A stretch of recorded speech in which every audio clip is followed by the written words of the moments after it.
There were ghosts at the gates not days ago.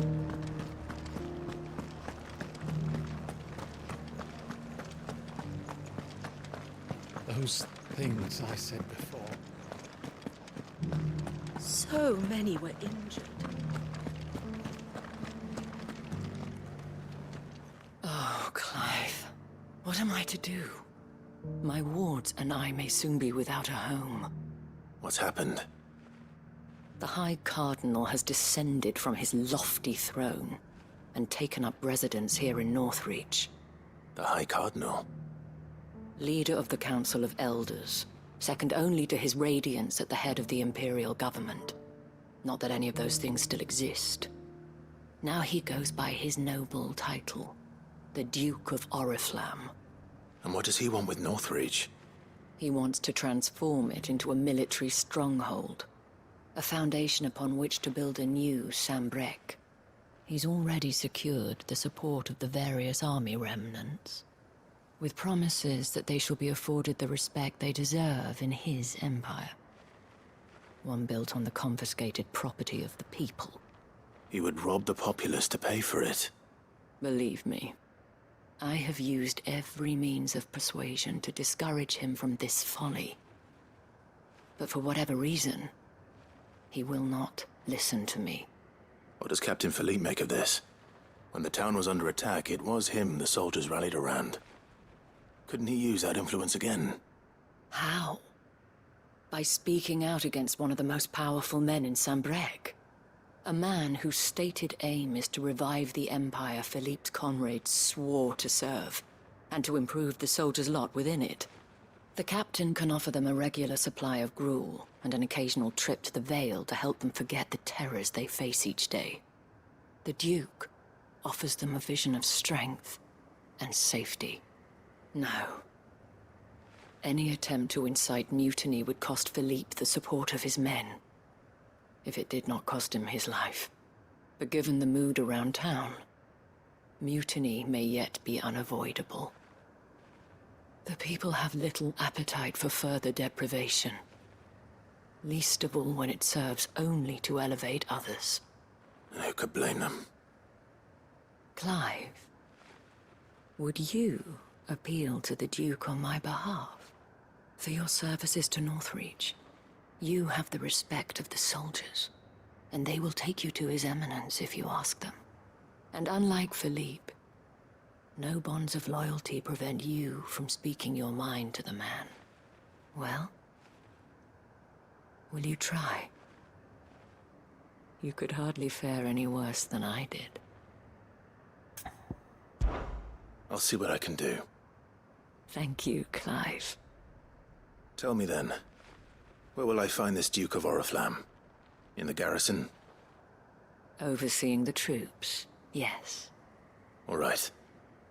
Wish me luck.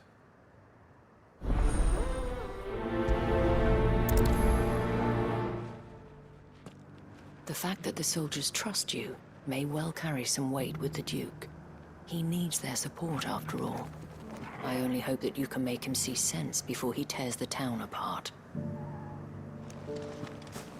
I may have met this Duke before, at the Remembrance ceremony. Let's hope I didn't make a strong impression.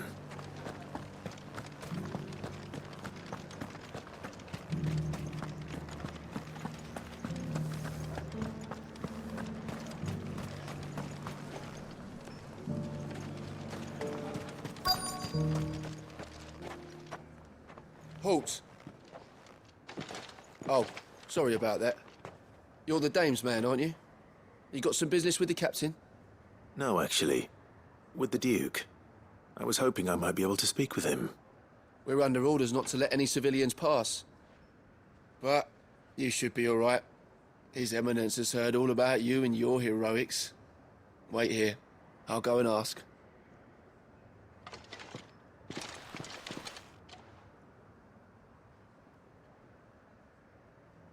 So, you are the sellsword who lent his aid to the garrison. The Empire owes you a debt, and I shall see it repaid. But tell me, is it wealth that you seek, or favor? Neither, Your Eminence. I thought only to inquire about your plan to turn Northreach into a stronghold. Ah, I see. You are worried the expanded garrison will render your services redundant. Yet you needn't be. A proud fighting man like yourself shall always have a place here. Pride of place, in fact. For too long has the contribution of the noble soldier been under-reckoned. But no more.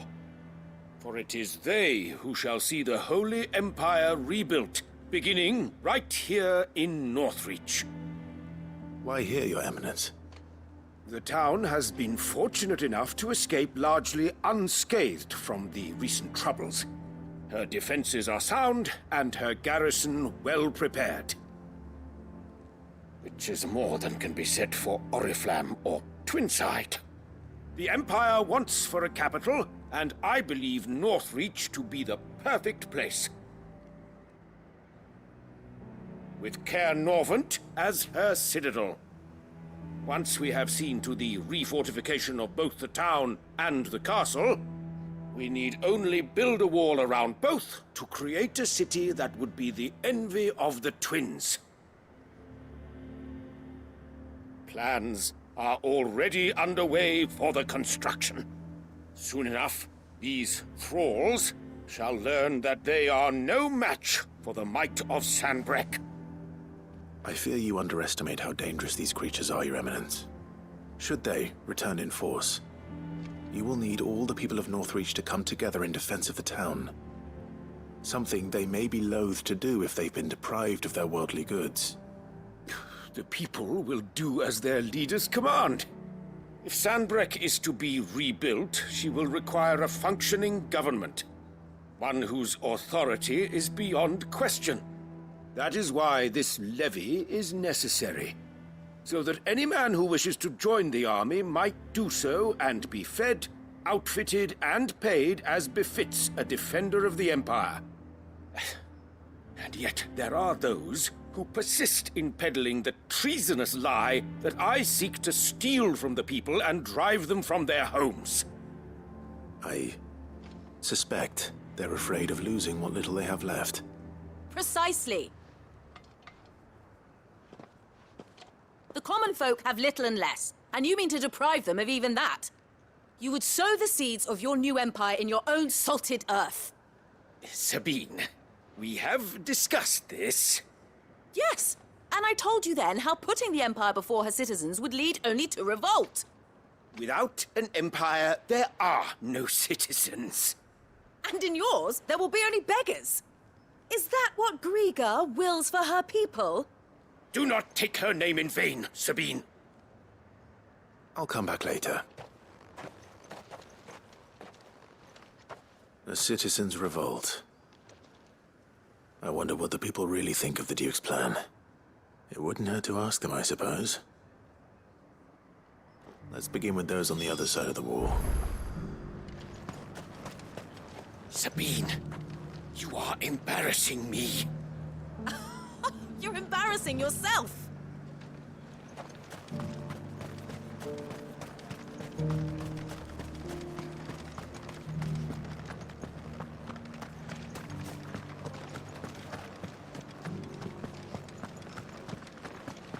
You needn't fret. The creatures are... But there were ghosts at the gates not days ago. All right there. What is it you're after, sir? Just your opinion, actually. I wondered what you thought of the Duke of Oriflamme. Oh, him. Not much. None of us traders do. It's thanks to nobles like him that we had to set up shop this side of the wall in the first place. Couldn't have the rabble getting any closer to the holy capital, could they? And now he's trying to drive us out completely, threatening to take everything we got from us if we don't clear off. If the dame said she wanted him run out of town, I'd be straight through that checkpoint, tar bucket in hand. The Duke might have soldiers at his beck and call, but us common folk follow the dame, and no one else.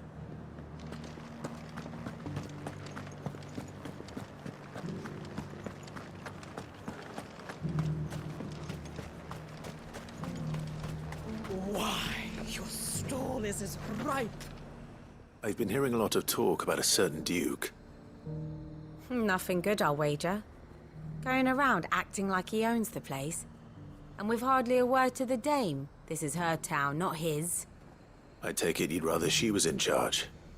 As far as I'm concerned, she still is. Just need his eminence to sod off back to Oriflamme. The dame actually cares about this town, unlike the duke. He's only interested in picking our pockets to line his own.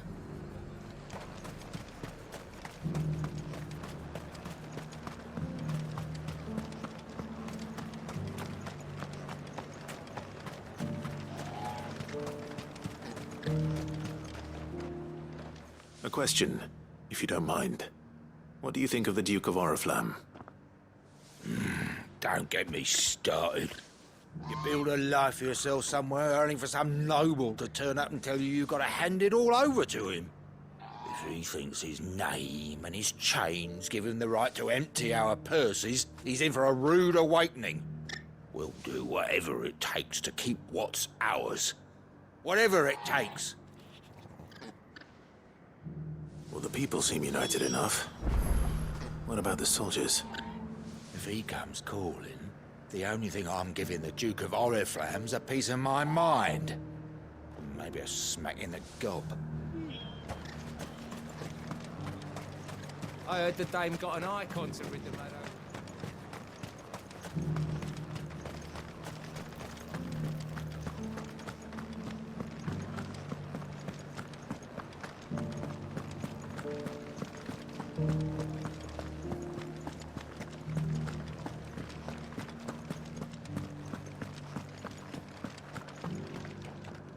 Excuse me, do you have a moment? I wondered if you'd mind sharing your thoughts on the Duke of Oriflamme.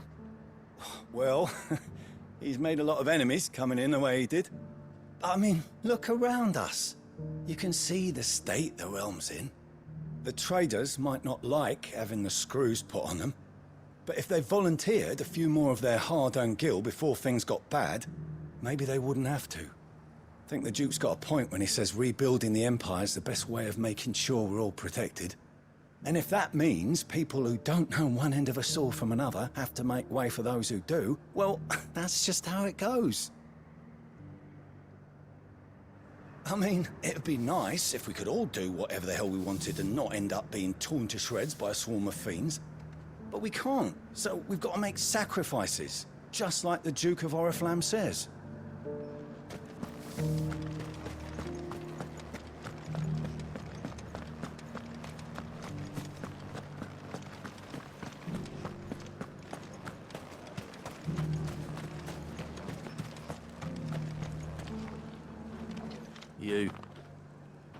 You're the one who's talking to His Eminence. On the dame's behalf, yes. I was trying to persuade him not to take the people's goodwill for granted, but it seems my words fell on deaf ears. What do you think of his plans? I'm a soldier, mate. He tells me what to do, not the other way round. Listen, I've got nothing but respect for the dame, but I've got a family to look after. That's where my loyalties lie, not with the town or the Empire, but with my wife and children.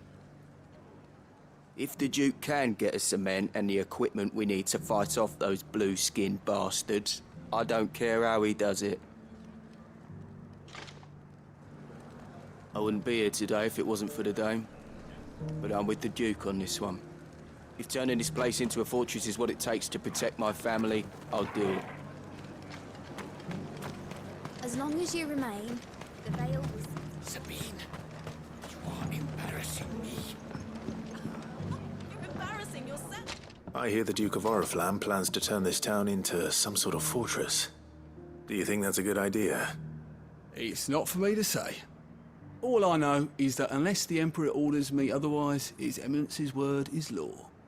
Look, no one likes all these taxes and tariffs, but empires don't come for free. Once Sanbreque is back on her feet, we'll all reap the benefits. Let's see what Philippe makes of all this. What the common folk don't understand is, this is for them too. Either we turn the Empire back into a force to be reckoned with, or we live in fear the rest of our lives.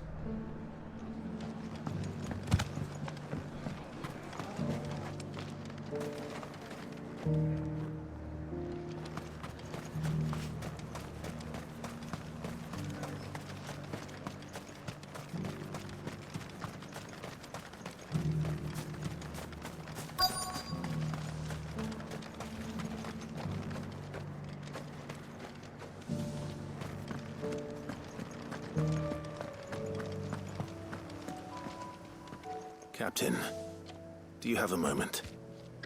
For you? Certainly. Clive, wasn't it? Thank you for last time. How can I help you? I wanted to ask you about the Duke of Oriflamme. Do you intend to go along with his plan? But to tell you the truth, I'm in two minds. It's my sworn duty as a captain of the Imperial Army to obey his orders. But I can't say I agree with him. Philippe, I remember you saying that you became a soldier to protect the people you loved. The Dame included. That's right, I did. Well, she doesn't agree with the Duke's orders either. She thinks they could tear Northreach apart.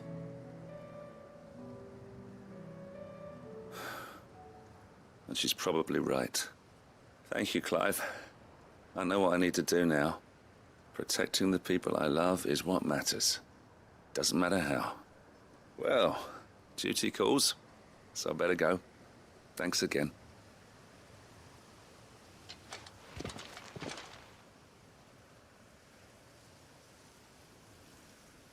It seems Philippe wants to do the right thing at least. I expect Isabel will be pleased to hear that, if nothing else.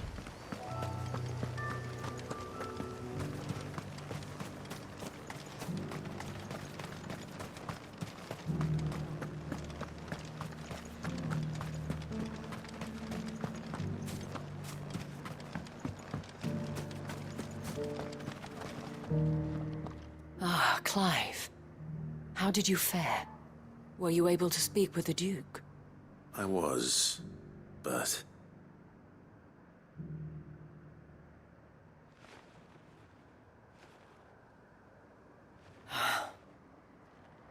So Northreach is to be a fortress after all. Well, it will certainly help to hold back the thralls. There's no denying that. Though I doubt it will come as much consolation to the townspeople whose worldly goods are confiscated to pay for it. They deserve to be heard, Clive. To have a say in this new empire the Duke means to build. Sadly, His Eminence values their obedience more than their opinions, and hopes to reassert the authority of the state. I fear he sees the people as mere pawns on his chessboard to be sacrificed for the greater good. Needless to say, they themselves are of a different opinion, and would rather their destinies were in your hands. The soldiers, meanwhile, are content to follow their orders. And not just because of the Duke's rank, but because of his vision. I thought as much. Had I sworn to protect Sanbreque, I dare say I too would want nothing more than to see it rise from the ashes. Thank you for trying. But the battle is lost. I don't know about that. What happened to your uniform? I handed it in, along with my resignation. Told the lads I wished them well, but that I owe it to those I love to call it a day. But why? Because I realize what really matters to me. Not following some nobleman's orders for the sake of it, but protecting what I care about. Protecting Northreach. I honestly don't know when those monsters will return, but I'm certain they're not finished with us yet. And when they do come back, we need to be ready for them. We need to stand together, all of us. And with you to lead us, milady, I reckon we can do it. It was you who finally convinced me, Clive. There's no point following orders if they go against everything you believe. Indeed. All of us, standing together. That has always been Northreach's best hope, and one which still lies within our grasp. We have only to turn our attentions to the true enemy. Thank you, Philippe, for showing me what I must do. Anything for you, milady. Speaking of standing together, would you mind if I borrowed a few of the lads from the Vale to help keep watch around the town? I fear His Eminence has loftier tasks in mind for the guard. Not at all. Be my guest. Wouldn't be the first time.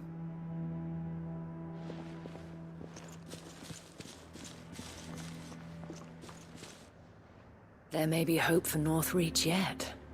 Especially with men like you and Philippe to champion our cause. I, for my part, shall continue to work upon the Duke. in the stubborn belief that I might still tempt him into joining hands. But I suspect I shall have to call upon your aid again. Until then, Clive. Until then.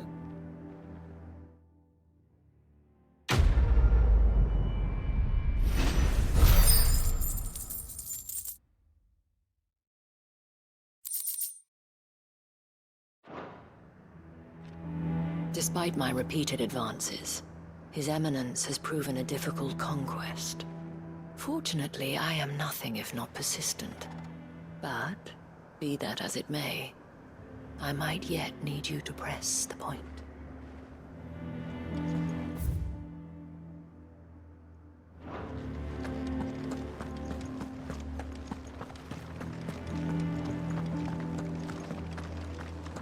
Those things I said before.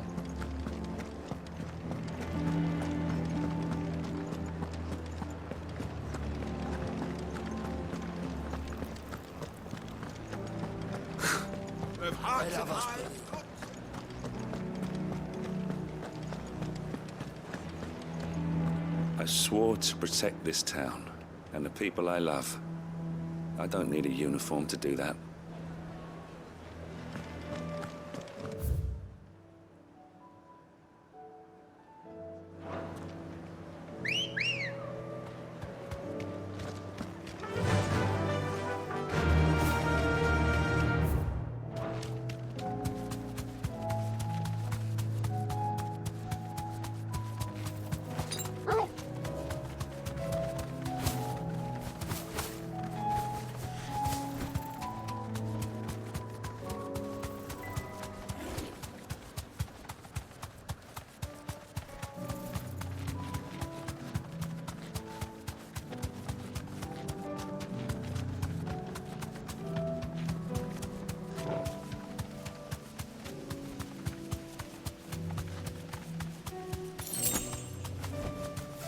Thanks, girl.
Two down, one to go.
surrounded.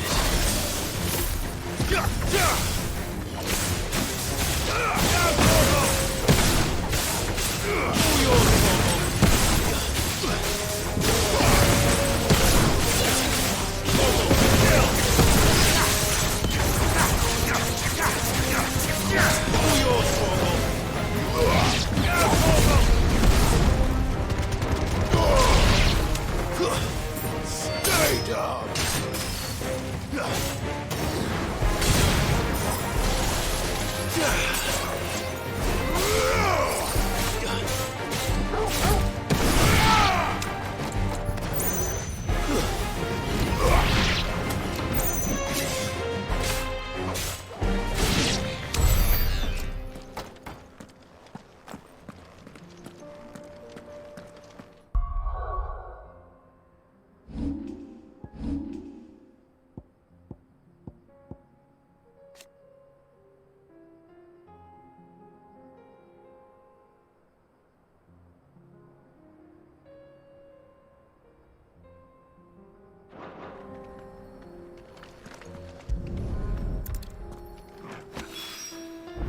That's all of them. Owain can uncross his toes now.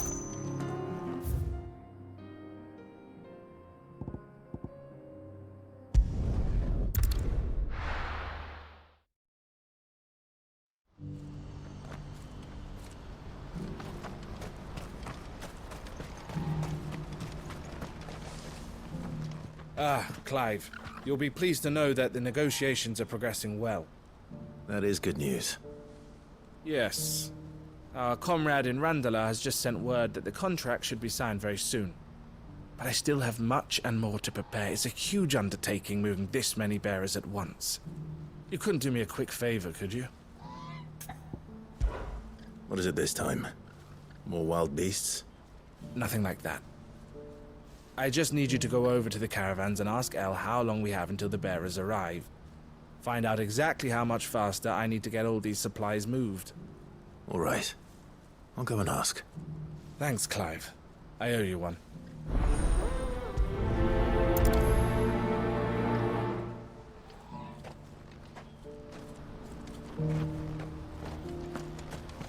Last I heard, the contract was all but signed. Hopefully El knows when the bearers are due to arrive now.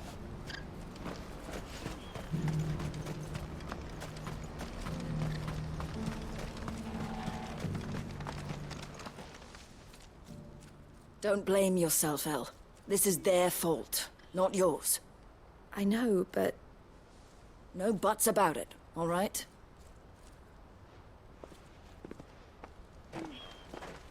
Is something wrong? Vonnie came to give me a message from our intermediary.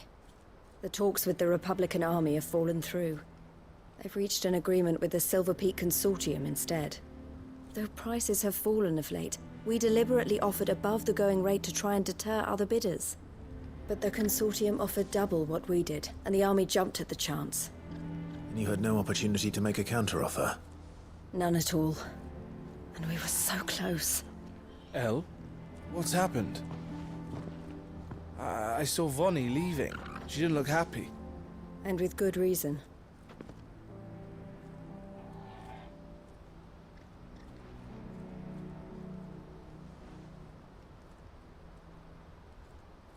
But I thought we were the only ones the Fist were speaking to about the bearers. How did the Consortium even find out about this? It's not so surprising. They have ears all over the Republic. This isn't over. The Consortium will have to sell these bearers eventually, and at the price they paid, buyers will be few and far between. I'm going to Randalar myself. Alone? You sure that's wise? Are you offering to be my bodyguard? How kind. Meet me at the checkpoint near the capital gates. I'll send an owl ahead and request a meeting. You go to Cashlock, Theo, and get everything ready. We've waited far too long as it is. Even if I fail to free these bearers, there will be others. Someone needs to prepare the place and keep any prowling beasts at bay. Oh, and that's me, is it?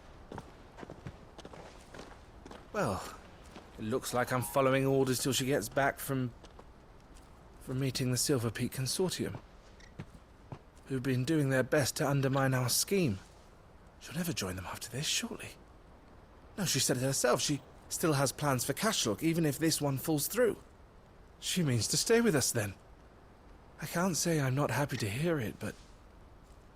is this what she really wants? You have to trust her. You're right. It's what she wants now. And if Elle's off fighting for the cause, I should do my part too. So I bid you farewell and safe travels, my friend. I'll gather my men and leave for Cashlock. We'll make sure the place is well stocked and defended. You go to Randala and see if you can stop my sister biting the Consortium's heads off. If she won't consider her prospects, someone has to. I'll do my best.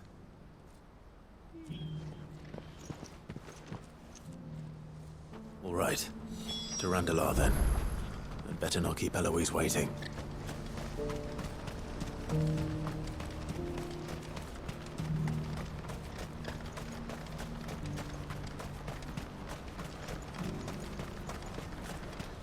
What I wouldn't give for a hot meal. When are they gonna let us through?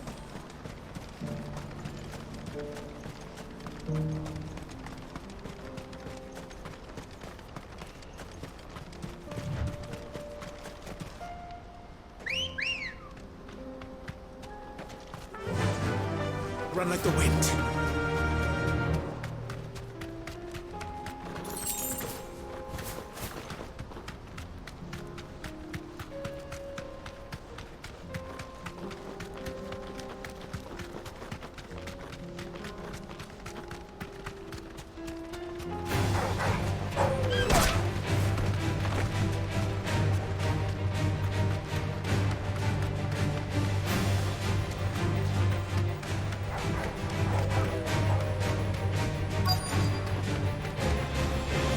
Straight home now.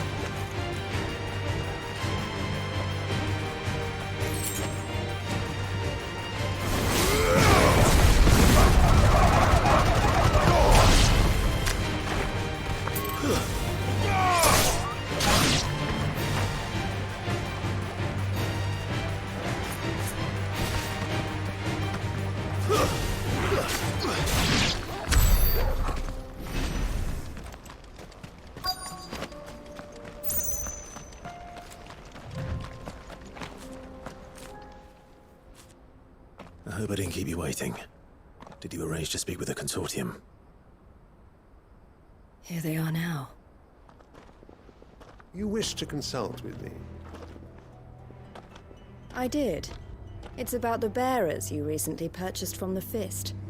We had all but finished making arrangements to buy them ourselves, and then you stepped into the fray. You misunderstand. The Consortium had an interest in purchasing them from the very first. It was only our regard for you that kept us from bidding. But your hesitancy in accepting our offer to you suggested that the regard was not mutual. And so we resumed our business. I did not hesitate. I am simply not inclined to make such decisions without first giving them due consideration. But what is done is done. Come then. How much do you want for them? Alas, you are too late yet again. We rarely take on such unconventional merchandise without a purchaser in mind. The bearers belong to him now. Who is your buyer? A trader from across the water. A most demanding fellow, if it's any consolation. He insisted the bearers be fed, dressed, even given their own bunks for the voyage over. That's what you get when you deal with continental types. I wouldn't know. Oh yes, the culture on the continent is quite different to ours. They pay good money for bearers not fit for the knacker's yard, and treat them like kings. But as long as they pay... That does sound unusual. No matter then. If they've already left our shores, there's little that can be done. Allow me to withdraw my interest. And with it, my interest in joining your organization. My associates will be sorry to hear that.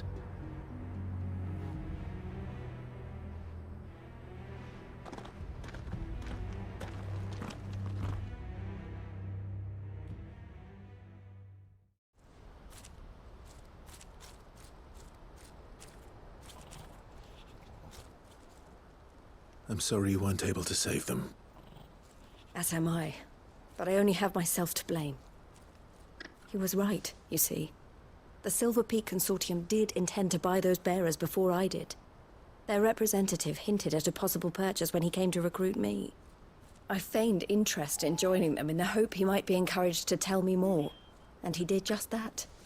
As soon as he left, I sent my own offer to Randalar. So you never... No. I entertained the Consortium's proposal solely so I could learn more about those bearers. But I was a fool to think they wouldn't find out. I knew exactly who I was dealing with. You tried. I did. And if what he said was true, the bearers are to be well treated. Which is something, at least. But they deserved more. I wanted so badly to see them freed.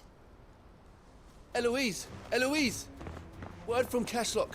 The village is under attack. A pack of beasts have come down from the mountains, and there's a dragon at its head. Theo and the others are trying to hold them off as best they can, but the odds are against them. They need help, and fast. Theo! I'll go on ahead. Thank you, Clive. I'll gather some men and join you there. Just... make sure he's safe.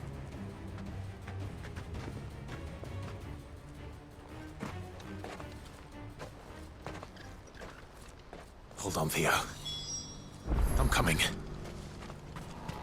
Please, you have to go and help him. You're my only hope. You're Theo's only hope.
Where's Theodore? Upriver! He led the dragon that way to keep it from the village, but the whole area's flooded with ether. We just have to pray he makes it out in one piece. I can do better than that. Torgal, with me. Theodore led the dragon upriver. God help him. I only hope he's still alive. There's an ether flood up ahead. I know Theo's a bearer, but even he can't stay in there forever.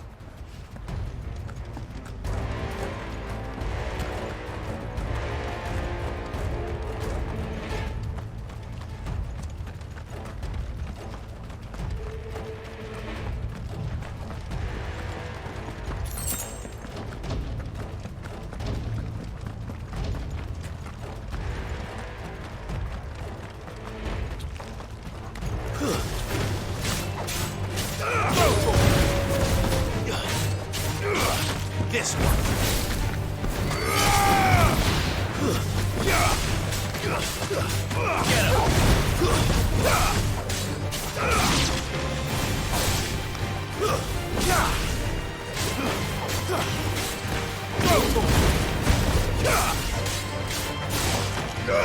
Over here!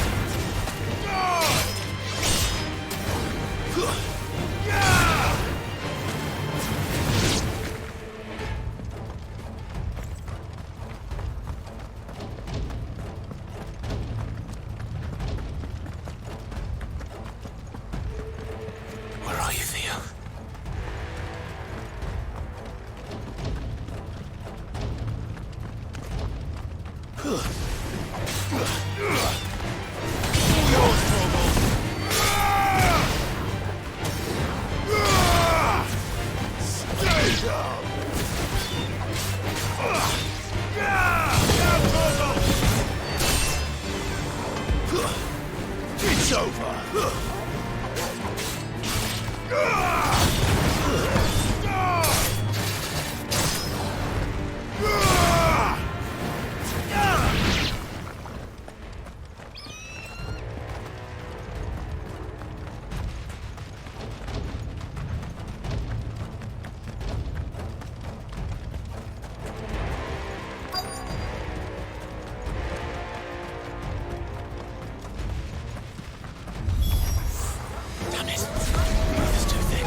I can't waste any more time.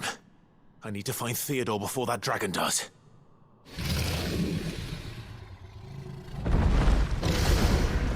Looks like it's found me. This thing's turned as well. This isn't going to be easy. Come on!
It's over.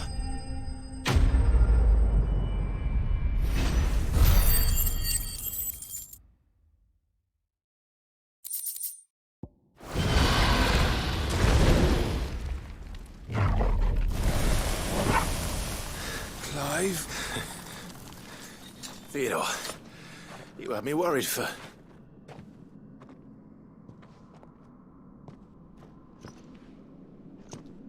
We have to get you out of here.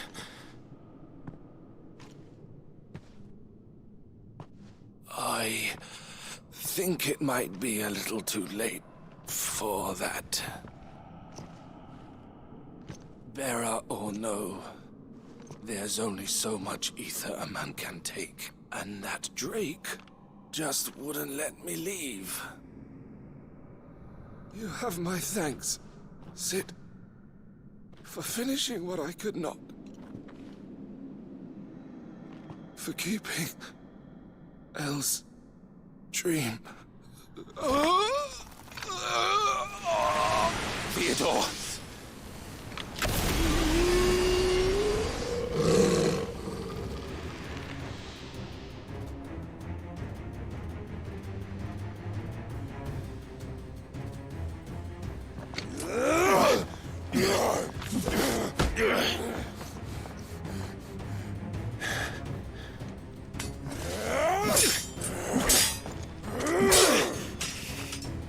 Don't make me do this.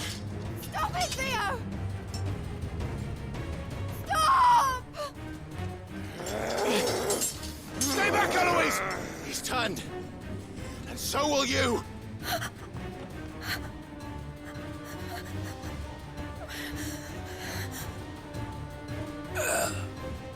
Elle. Theodore.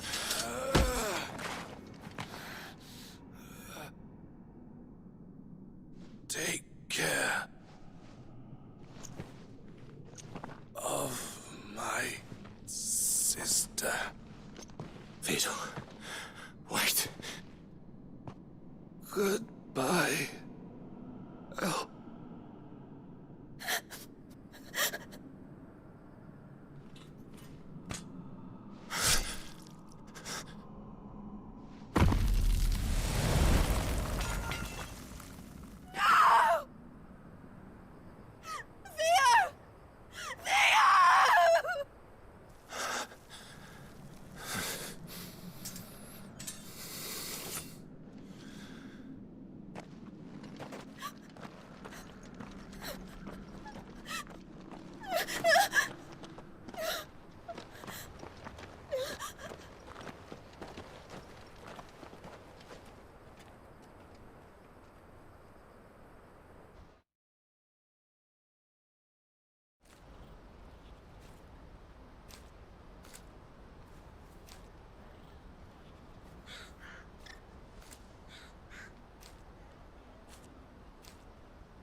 Thank you, Clive. I think I'll be all right now. That was true bravery he showed. Leading the dragon away from the village like that. His first instinct was always to protect people. To put others' well-being before his own. And now he's gone. Because I sent him to that place, against his will. It wasn't against his will. He was ready to do whatever it took to show you he could stand on his own. So that you would finally be free to live your own life. To live my own life. He never could come to terms with the choice I made. What exactly happened? You once told me Theo was the first bearer you ever helped.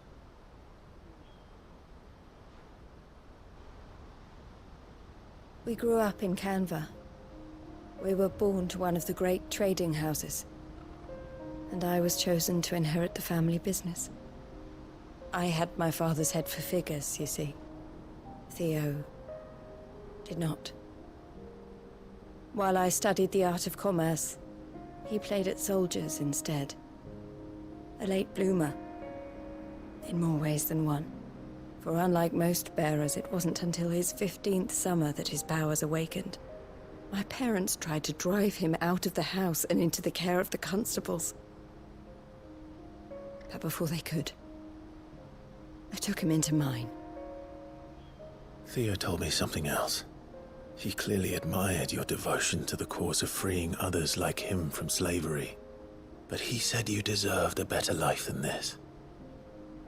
He wanted to free you from what he called your bonds, just as you freed him from his. I would be lying if I said I had not wondered from time to time how much easier my life might have been if I had allowed Theo to be taken and devoted myself to the family business instead.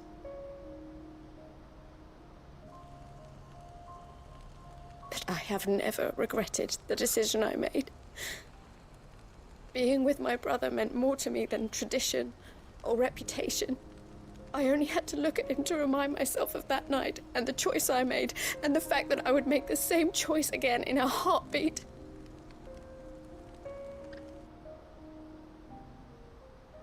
He was never a burden. How could he even think that? If anything, I was the one who weighed him down. You weren't, Eloise.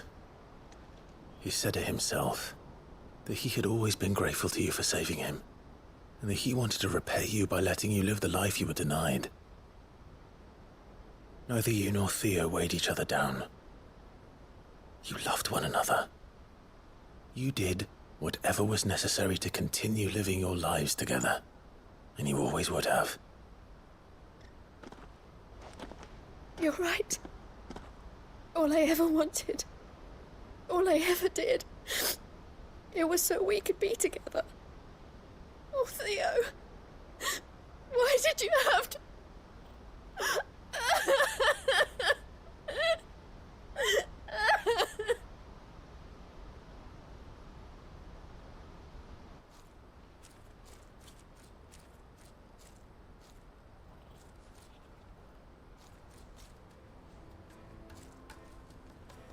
I know Theo wanted me to move on, but I'm staying here at the Crimson Caravans to continue our work.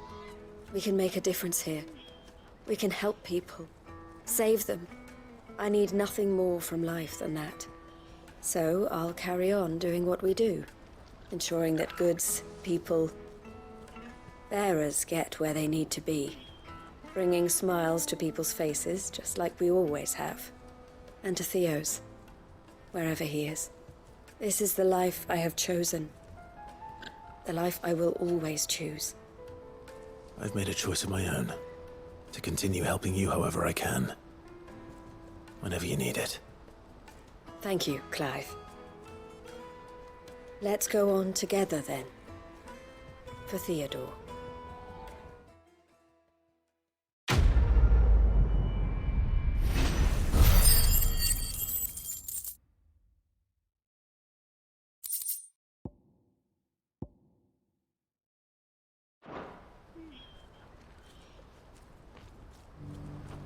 The Crimson Caravans is my family business now, and I would not exchange it for the world.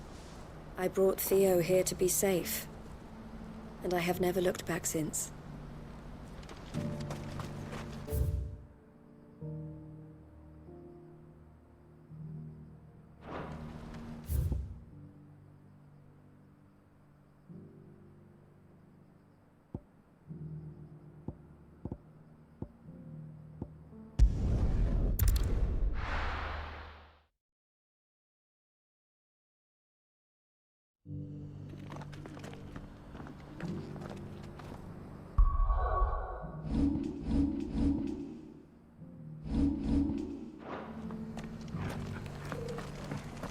The bearer of the burning quill is within, my lord.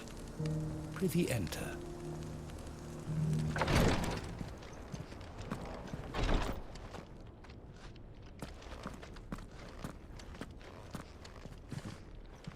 Lord Rosfield, is there aught the Undying might assist you with this day?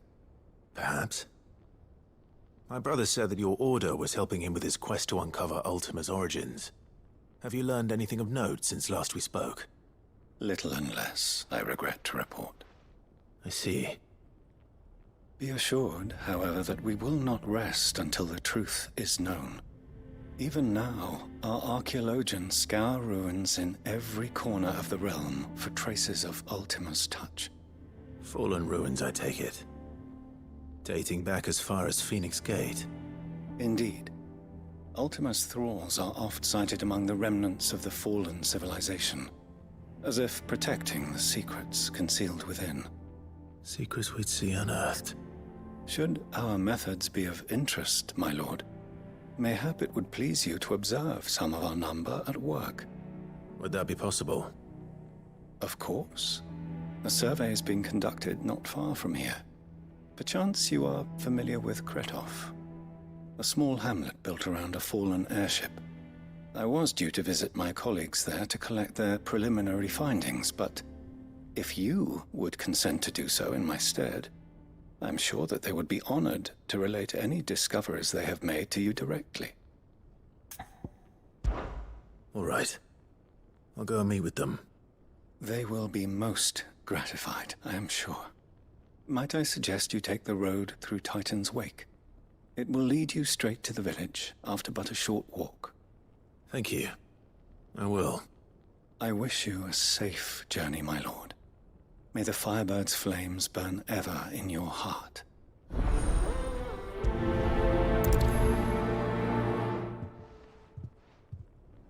My colleagues await you in Kretov, my lord. But say the word, and they will be only too glad to share their findings.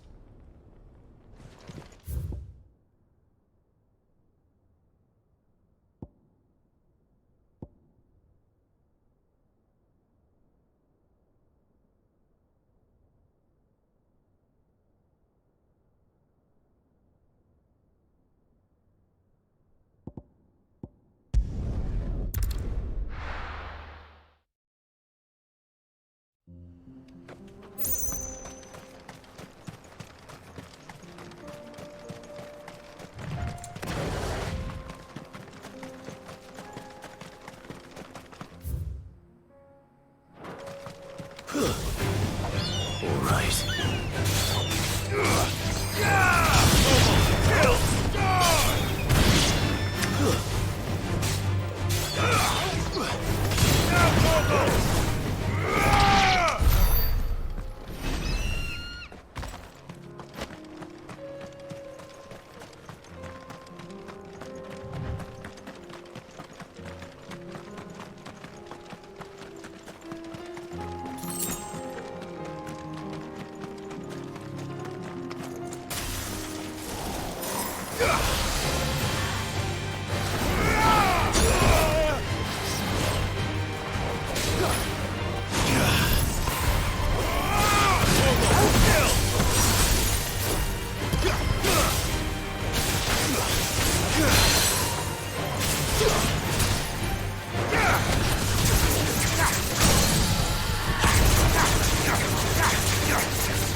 this one.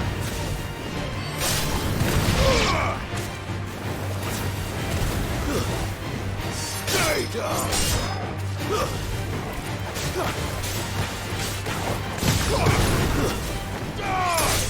It's over!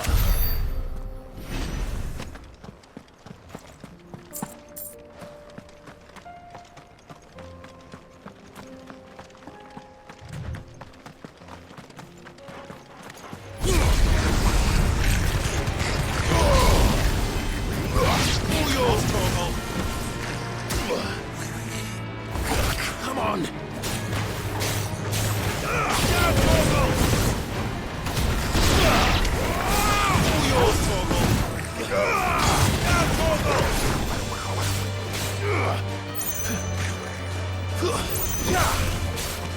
To me, boy! Too slow.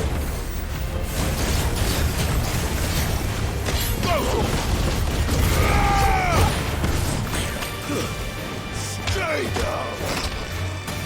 Enough!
All yours, Torgal!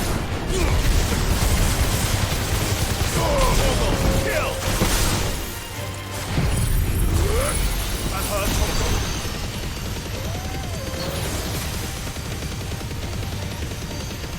Now, Torgal!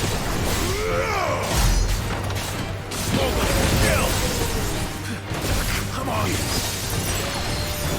All yours, Torgal!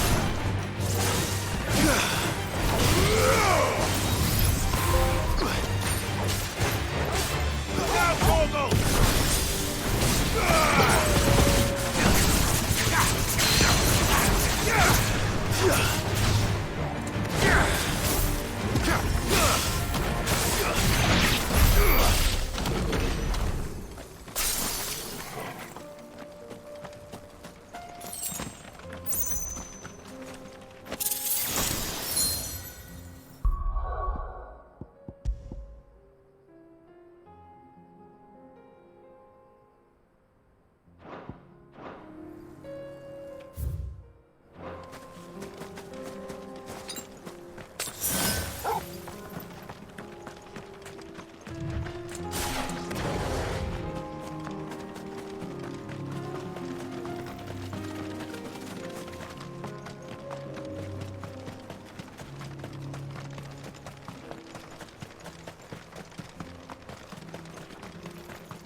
Finished.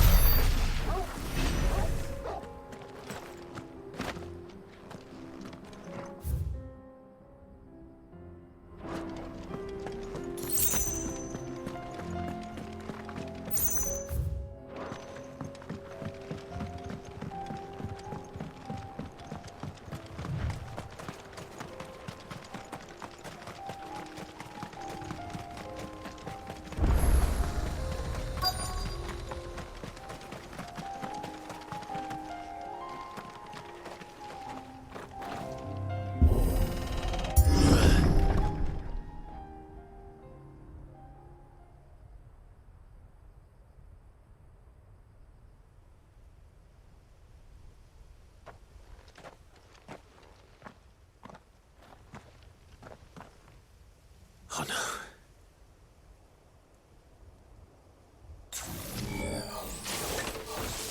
You'll pay for this. There may still be survivors.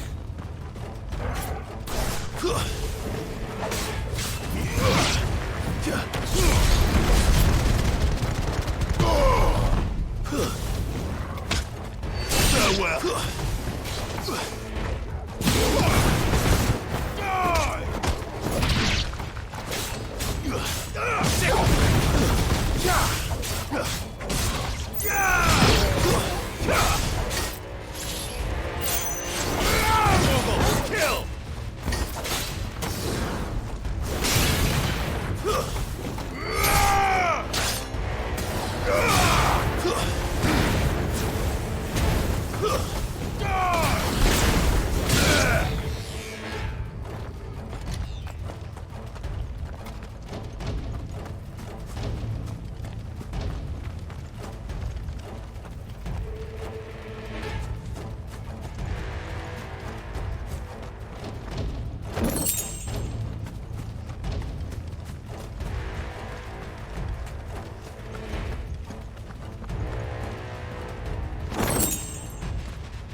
Whatever that thing is, I'd say it's their leader.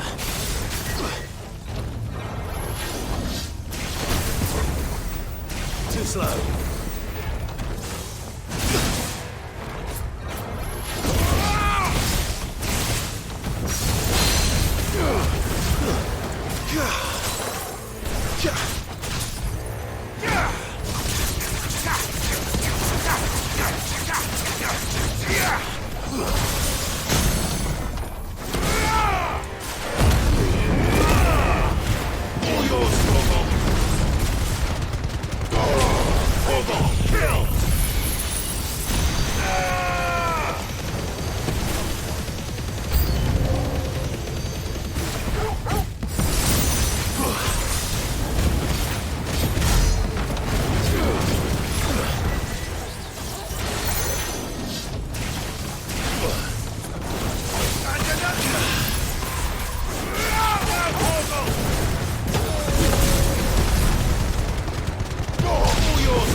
Should have stayed in the past. These must be Cyril's colleagues. You have our thanks, stranger. Who are you? Ah, forgive me, my lord. I did not recognize you. You are Lord Rosfield, are you not?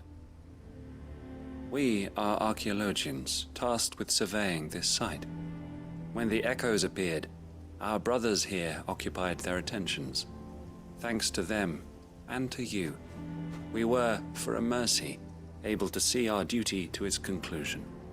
You call that a mercy?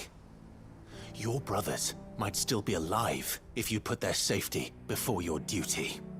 Surely this survey wasn't worth dying for.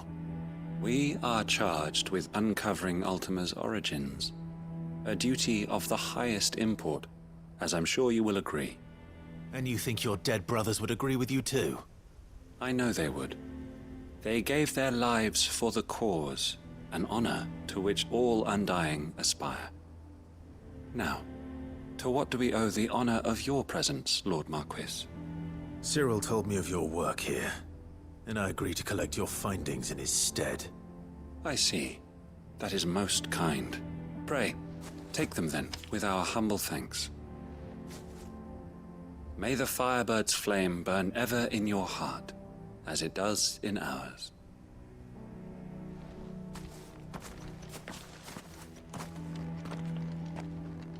It's one thing to lay down your life for another, but for a survey... I suppose I'd better get this back to Cyril. Think no more of us, my lord. Only deliver our findings to the bearer of the burning quill.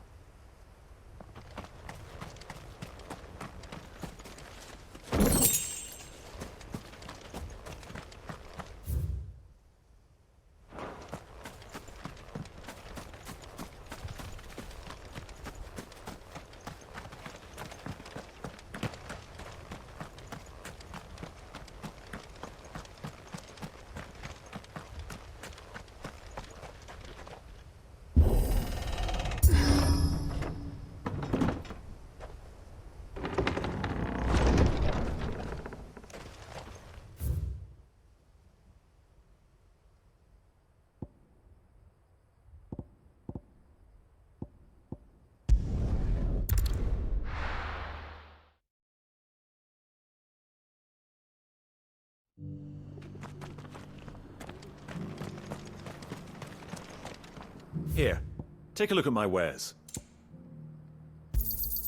Of course. A fine choice.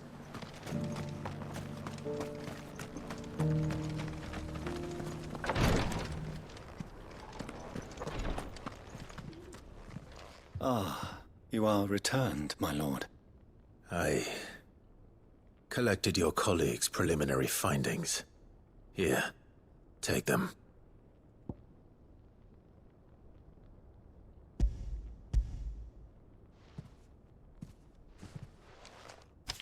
My thanks. I shall study them, and inform you forthwith if I discover aught that might aid you in your fight against Ultima. Cyril, your survey party suffered several losses in Kretov.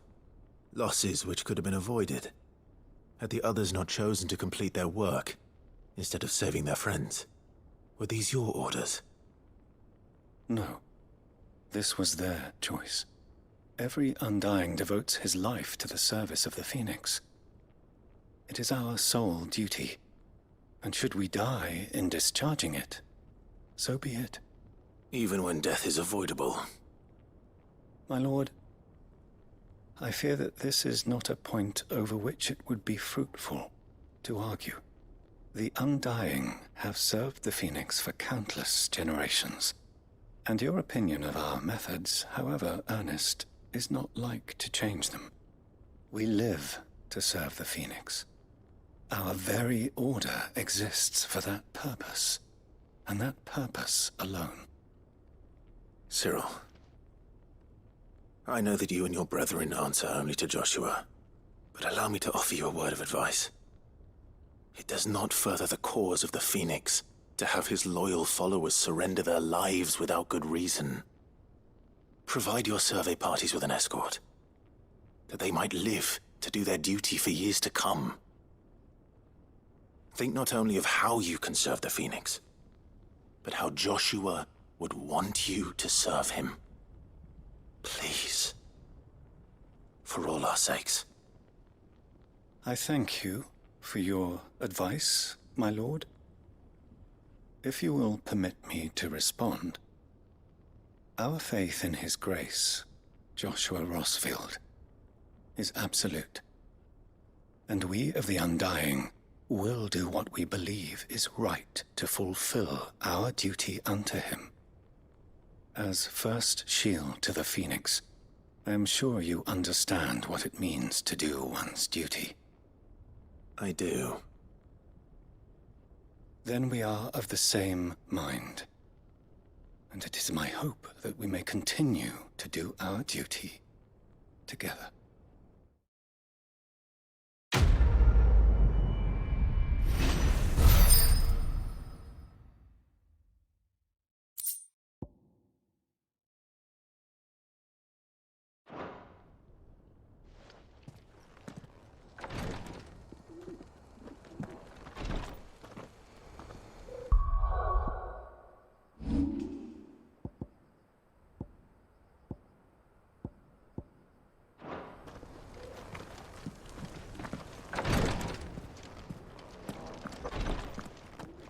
I thank you for assisting my brothers and sisters with the survey in Kretov, my lord.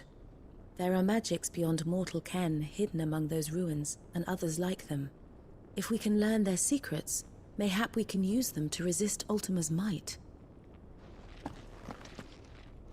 We of the Undying devote our lives to the service of the Phoenix.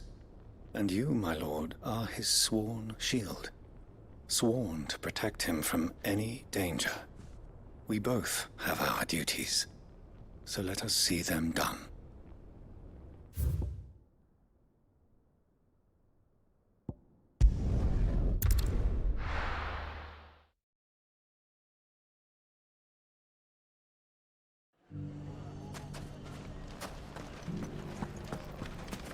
Take that, you naughty thief! And that! Stop it! Clive! To what do I owe the pleasure? I just wanted to see how the town's been faring since you brought everyone together. Since we brought everyone together, all is absolutely wonderful. Conrad and Natalie's hands remain safely away from each other's throats. and firmly at the helm. Our stores are full, and the bandits still too disorganized to raid them. Just as the good Lady Jane and Lord Underhill intended. Are you a lord? Lubor's going to be one too. They're going to make him the Lord of Dalamil, because of how he stopped all the grown-ups from fighting. It's the mayor of Dalamil, dear child, and the vote hasn't taken place just yet. But if the people wish me to lead them, I shall. And my first act will be to build a school so that menaces like you two learn not to interrupt your elders. Speaking of menaces, there may be a rather worrying one just over the horizon. May there indeed. I'm afraid the example Conrad and Natalie set in putting aside their differences and presenting a united front might have caught the bandits' attention. And they might have elected to take a similar approach. They have formed what one could call a League of Outlaws, and they grow more organized by the day. But we'll fight them all off just like last time, no matter how many of them there are. Won't we, Lubor? Of course we will. If we continue to work together, we can overcome any challenge we choose to face. The longer we avoid facing this one, the more difficult it will be, until the only way to overcome it might be to run for the hills. Our best hope is to nip these efforts at organization in the bud, by finding those ne'er-do-wells who have yet to join the cause, and ensuring that they never do. Perhaps a certain Lord Underhill might be willing to lend us his aid once more? How could I refuse? Thank you, my lord. Victor will fill you in on the particulars. I have him stationed by the desert gate, receiving and collating reports from my scouts. Such an amenable soul. He reminds me of you. I'll go and speak with him.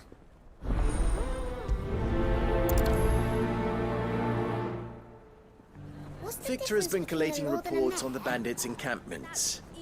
You'll find him by the desert gate. I'm sure if he has anything to ask of you, it will be simple enough. A League of Outlaws. Sounds like we have some competition. We may have bloodied the bandits' noses, Sid, but it seems we have not yet broken their spirit. Victor is helping us to keep track of their movements. And we're very glad of his help. That man knows the desert and its dwellers like the back of his hand.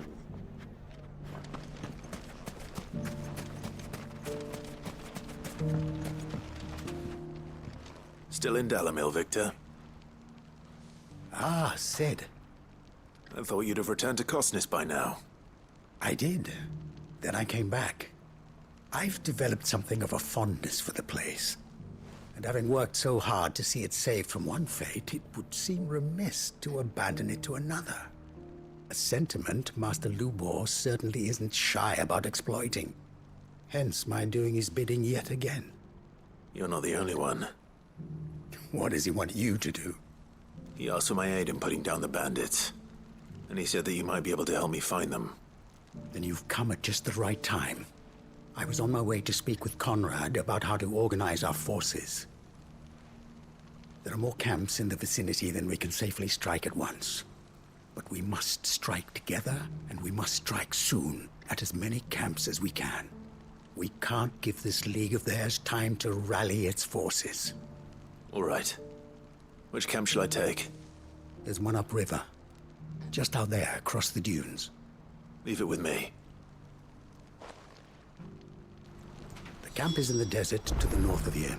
You know what to do.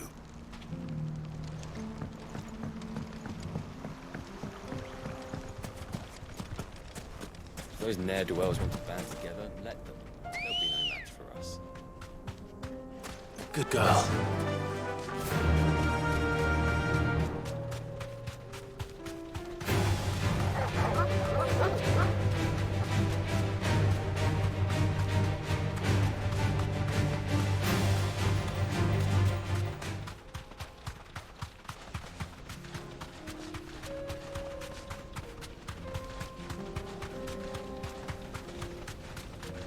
That must be the camp Victor mentioned.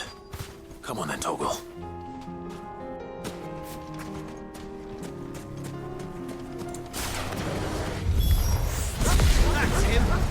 The one who killed Locke and Fingers. Take his head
I'd better let Victor know.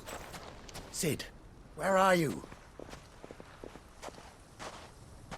Ah, I see the bandits didn't pose you any trouble. No, but that's not why you're here, is it?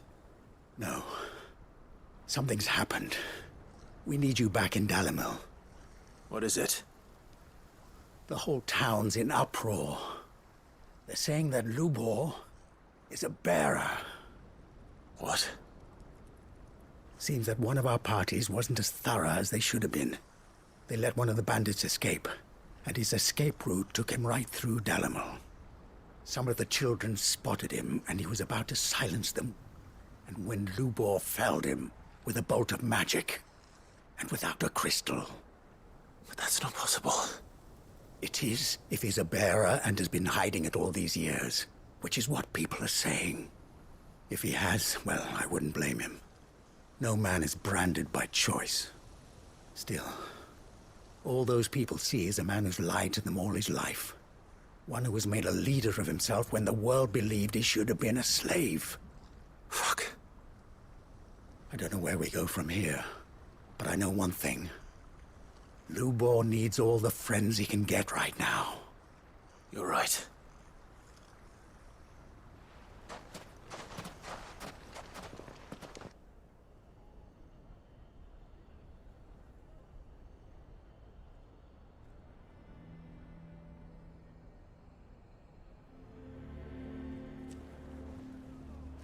And now everyone knows.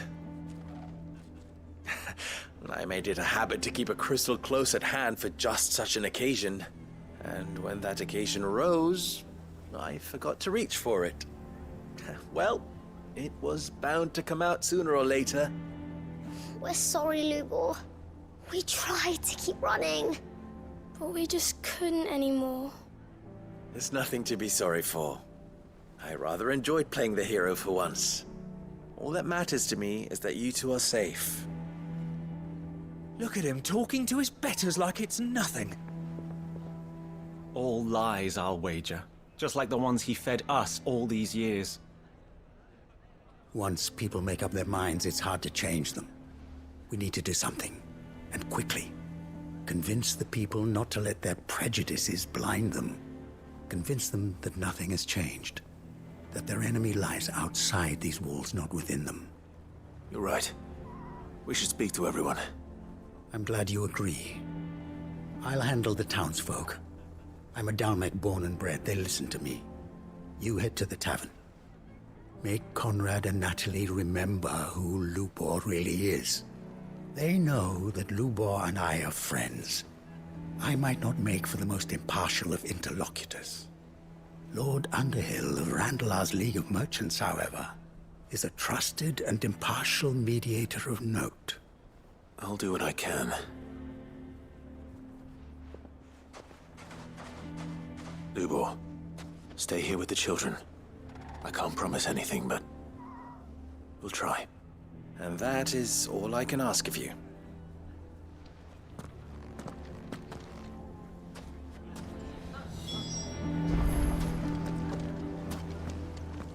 Thank you, Clive. I'm sure you have better things to do with your time. I don't care if Lubor's a bearer. He's still Lubor, isn't he? The man with the sword was going to kill us, but then Lubor shot magic at him. It was amazing.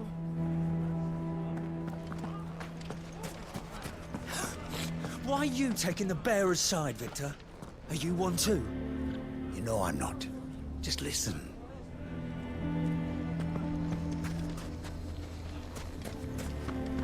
Why do they always have to make such a fuss outside? It's driving away our customers. He knew all along that he was playing us for fools. And we fell for it. We followed him. A bearer.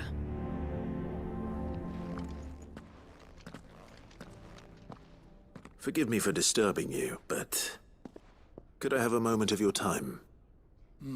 I've seen your face before. As have I. Lord Underhill, wasn't it? Of the League of Merchants. That's right. I wanted to speak to you about Lubor. The rumors that he's a bearer. All true, I'm afraid. He'll never be mayor now. Not if I have anything to do with it. But what of his wares? Bearer or no, his steel is highly valued throughout the Republic. In this, at least, he's done the town a service. Might that not earn him a little leniency? Leniency? He pretended to be one of us when he was laughing behind our backs all the while. I'm sorry, my lord, but he lied to us. He lied to you. He cannot be trusted. So what do you propose? Will you drive him from his home? Close his forge? Perhaps. That is a question for the people of Dalimil. And they will thank you not to get involved.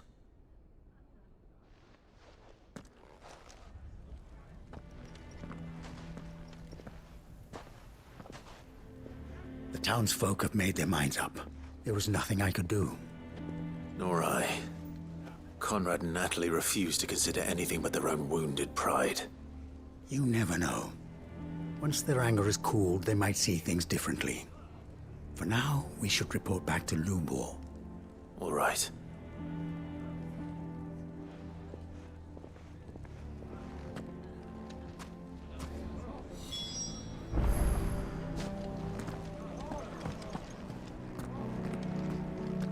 You may have your business interests to consider, my lord, but do not think you can sway us with your honeyed words.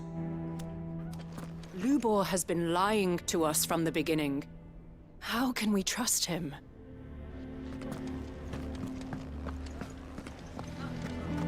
Why the hell would Victor take the bearer's side? Go on, Sid. No sense stalling. Lubor needs to know the truth.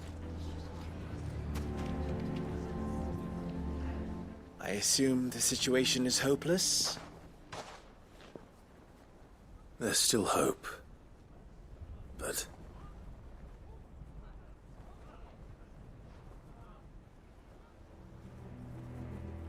But perhaps not in this lifetime, I think it's fair to say. You mustn't think like that, Lubor. Give them time. They'll come around. We'll talk some sense into them in the end, you'll see. No, you won't. And your efforts would be better spent elsewhere. But Lubor... Rosina would often tell me that steel does not lie, that a blade is a reflection of the smith who forged it. To yourself be true, that was her point. Rather an ironic one when you consider that her life was taken with a blade of her own making. But I do not doubt that she was always true to herself and what she believed in, right to the end. And so must I be. I must do what I know to be right, no matter what others might think of me. And now, I know what that is. I must embrace my new role of villain so that the people of Dalimil have something to unite against. For only united can they hope to stand against the threat that awaits them. I'll need to make a suitably dramatic exit, of course. Don't go, Lubor. You're the only one who was ever kind to us. We'll be all alone. Again. Trust me, little ones. It is for the best that I go. Not only for the town, but for you, too. How could it possibly be for the best? These children need you. The least you can do is give the townspeople a chance to change their minds. They would not take it, Victor. It's over. Over, you say? And so just like that, you're going to throw this town and these children to the wolves? I thought you were better than this. But it seems you had me fooled as well. Victor. Forget it. Do what you will. You sure you're making the right choice, Lubor? Of those available to me, I believe it's the best one. Yes. Ah, but where are my manners? Here. A reward for clearing out that bandit camp. Right then. I have packing to do. If there's anything I can do. Anything. I'll bear it in mind. Thank you.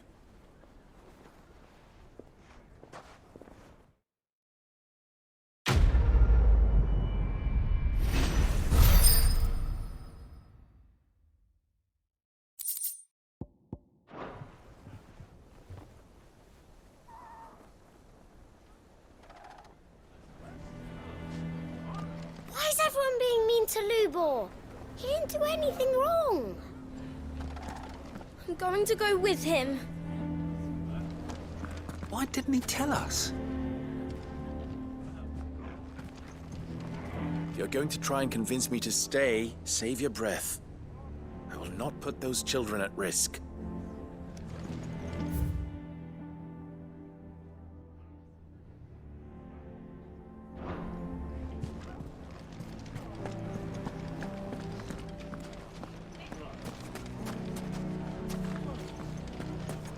Why the hell would Victor take the bearers? Lord Furder has ordered us to keep tracking the bandits' movements, according to Master Lubor's wishes. Though he may not have told us the full truth, Lubor's never given us any reason to doubt him.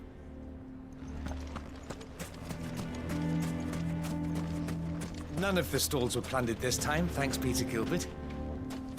How did your men fare? Any wounded? The only thing wounded was our pride. We swore never to let a bandit set foot in this town again. We failed.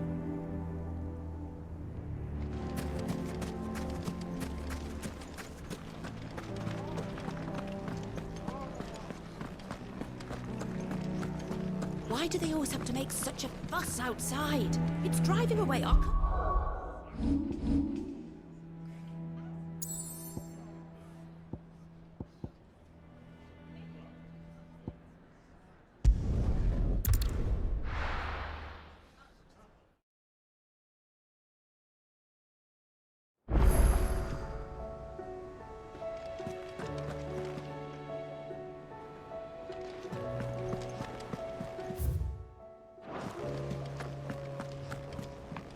Come back.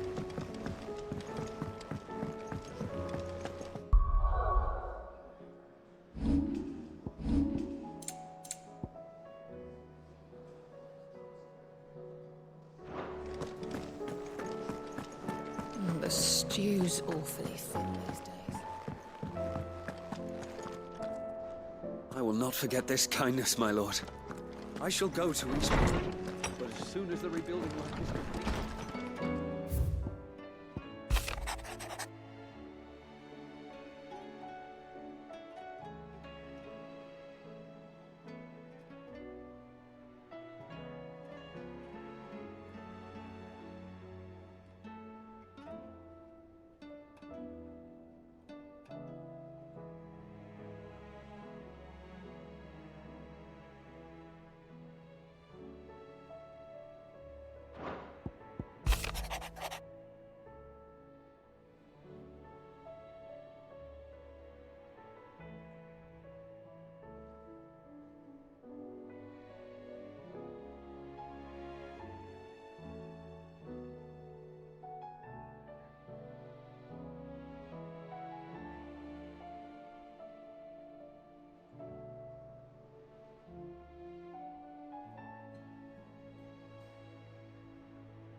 awfully thin.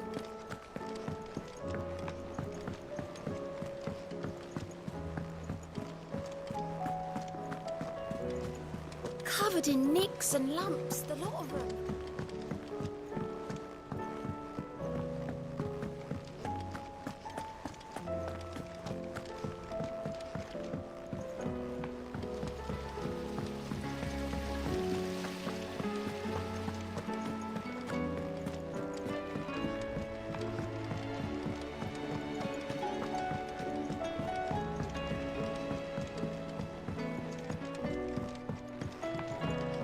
How was she? The Enterprise, I mean. Ah, Sid. Wasn't expecting you back so soon. So, is it good news or bad?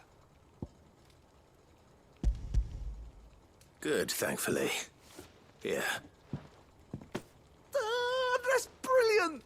Thanks a blimmin' million. I'll fit 'em to the smelter right away.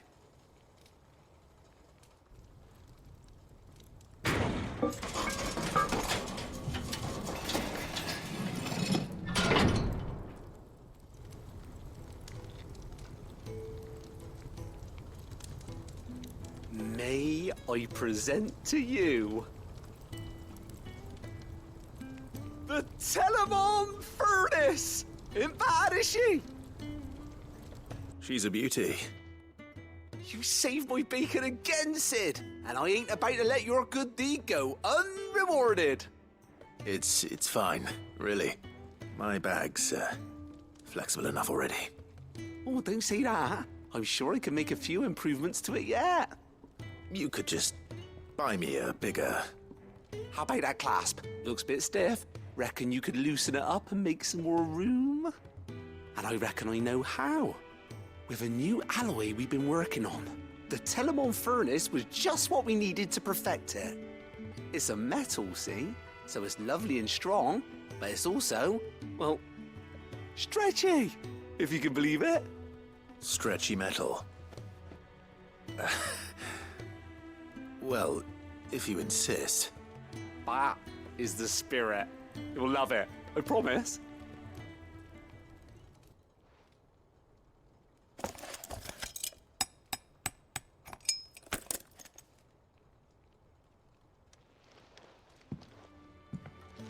So, what do you reckon?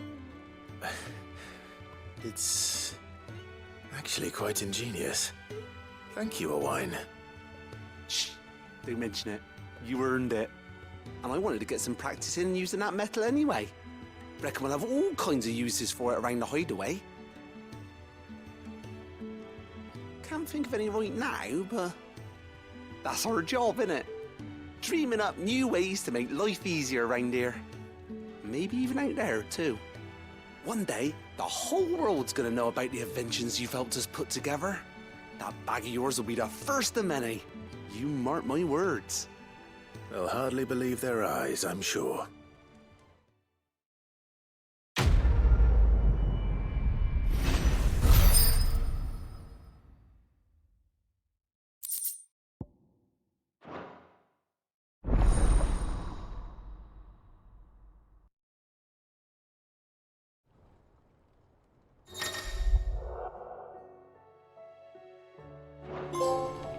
Right then, let's get back to work. These world-changing inventions ain't gonna invent themselves.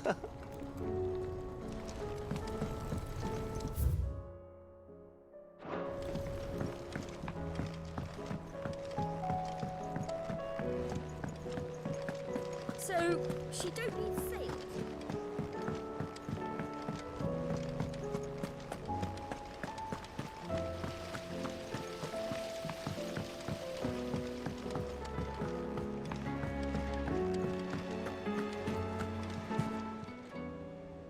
Oh, I wasn't expecting you back.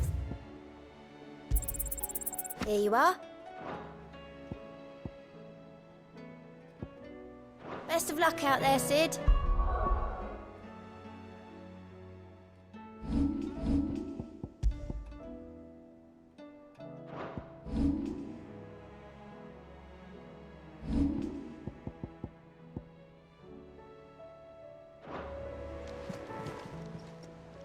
How are you doing? Anything catch your eye? Think you can help? How do you split the sea?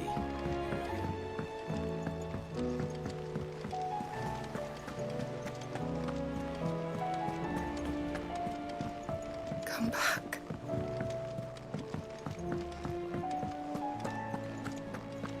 Oh, don't tell me we've run out of pep. Still alive, are ya? If you're gonna buy something, be quick about it. You'll not find a better price than that. It'd better all be here. You'll not find a better price than that. Come again. Or don't. I'm not much bothered either way.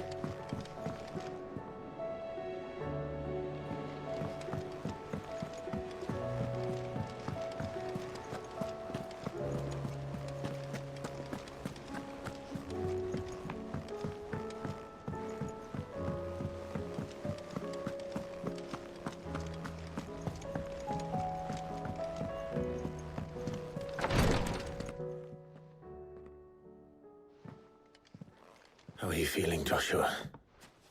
Better than I was. But not nearly as well as you should be. Your cuts and burns may have healed, but your body still bears the burden of every spell cast. And what would you have had me do? It was no ordinary foe we faced. It was the Warden of Darkness. Yet still, it was not enough. The king could have ended me at any moment, but instead chose to toy with me like a curl does a mouse. You underestimate yourself. Oh, it was crystal clear. Only one man established his dominance that day, and that man was Barnabas. I'm sorry, brother. That was ill-spoken. It's just, I have never felt so powerless. And when so many are looking to us for strength, perhaps the prince feels the same.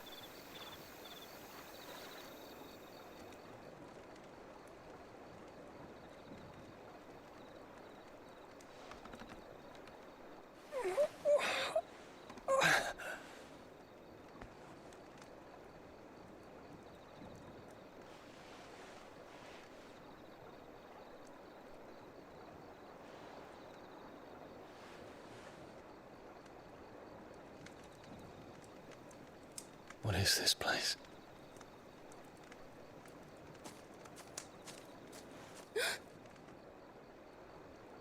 Don't move.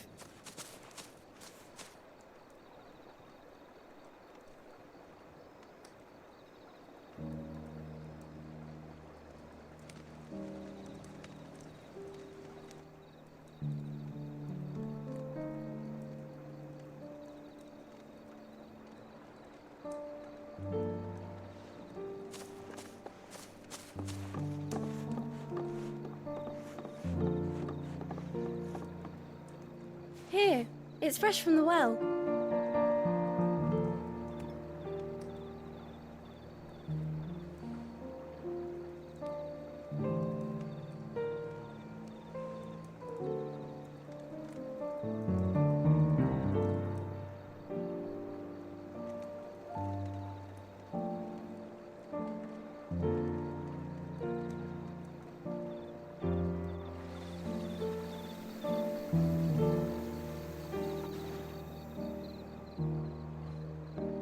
Grandmother told me spirits sometimes get lost, and that the lanterns guide them to their proper place. I set one on the river for her when she passed away.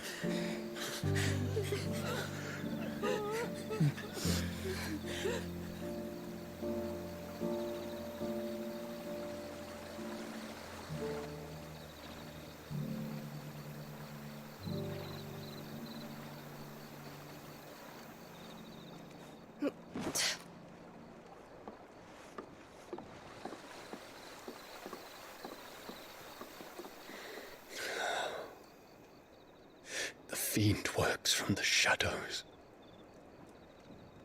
Was it you who guided my hand then, Ultima? No, not you. This is my doing, my fault, my sin to bear. And for it, I must atone. Your hurts are healing nicely. It was my poultices that saw you well. You make them? And sell them, or try to. Earns me enough for bread, most days. Forgive me. I have nothing to... I know, but I couldn't just leave you lying there.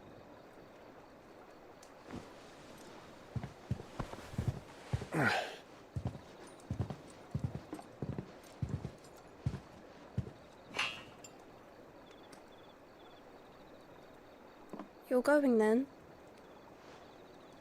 Of course. I'm healed. Thanks to you and your poultices. Will you promise to come back and visit?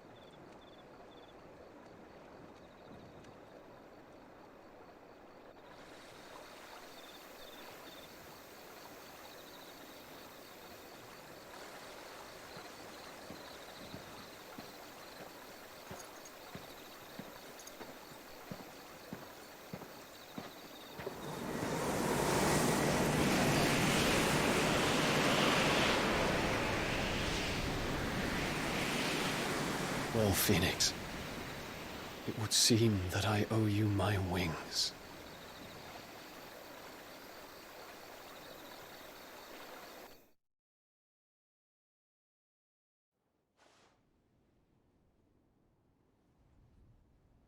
Perhaps he can find an answer. You will be returning to Waloed soon, I gather. I see no reason to wait. Then neither do I. I can think of a few, but I doubt they'll stop you. You will take your medicine. Of course, Lady Tyre. Set on leaving already, are you? How long will it take us to get back to Ash? Dunno, about the same amount of time it took us to get here. Maybe less, if your uncle can find someone trustworthy to patch up the Enterprise. All depends on where we're putting into port, mind. Yes. It's not as if we can put ashore wherever we choose. We have to assume that the whole of Ash is hostile, and that we'll be attacked on sight. Then we must find a place they won't think to look. And I have an idea who might know of one. The Professor! I'll go and tell you come in. While you're plotting our course, I'll be in the shelves with your lawsman. I wish to pick his brains about Ultima. Then I'll talk to Karen about supplies for the journey. They may not be easy to come by in Ash.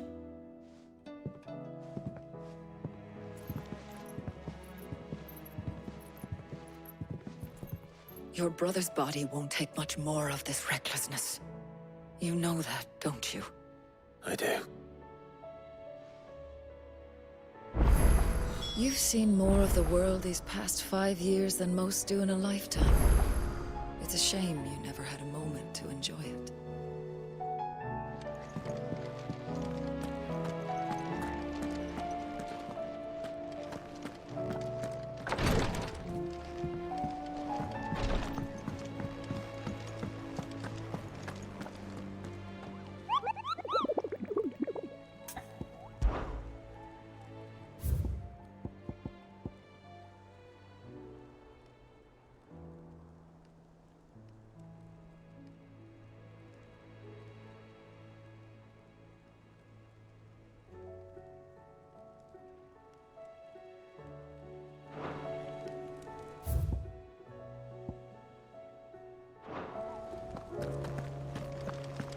I still say it were a compliment.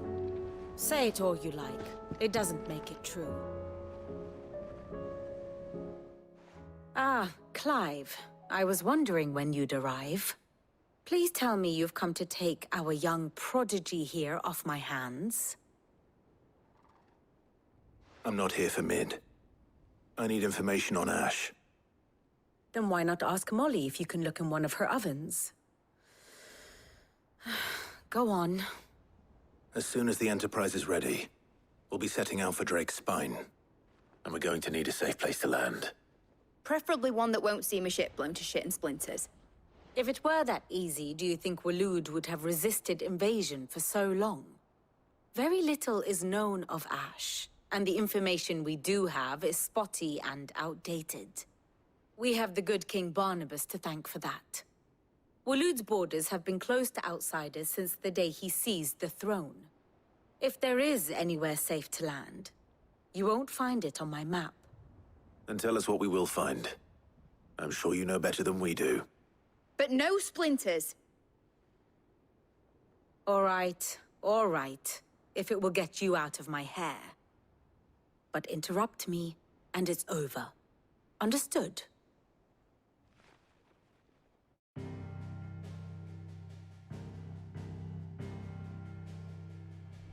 Barnabas Tham, the one they call the last king. Understand him, and you will understand the kingdom of Waloed. Barnabas was only a boy when he arrived from beyond the southern seas, and barely a man before he united the ragged tribes of Ash. And having unleashed them upon the formidable Veldemark, he set his throne upon the ancient kingdom's ruins.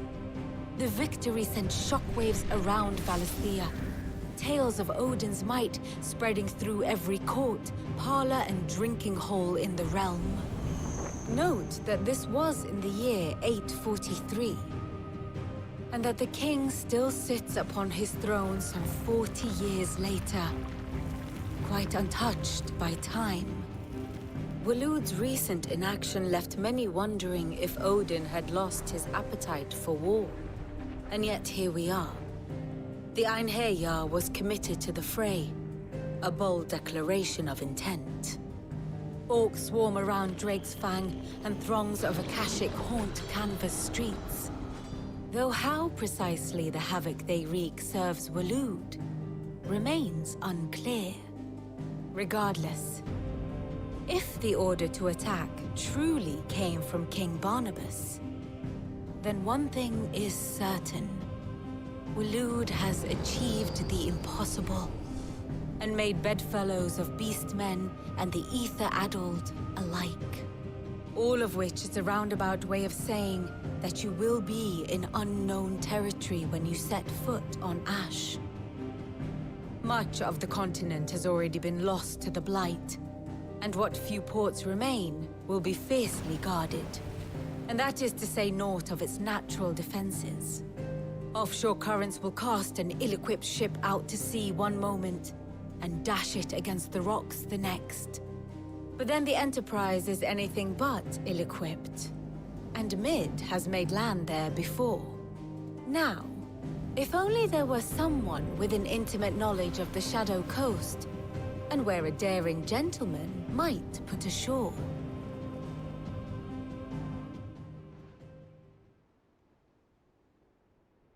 You see, Clive, you had the answer all along. Do you think you can get us back to that beach, Mid? Picked you up from it, didn't I? Not that it were easy. The currents were a right bastard. But then, if it wasn't hard, it wouldn't be worth doing, would it? Well said. Thank you, Lady Vivian. If a few morsels of common knowledge and a sprinkling of tavern talk are worthy of your thanks, I wonder what genuine intelligence might earn me. Probably more visits. Mid, I need everyone in the ale hall now. I'll fetch Joshua from the shelves. Aye, aye, Captain.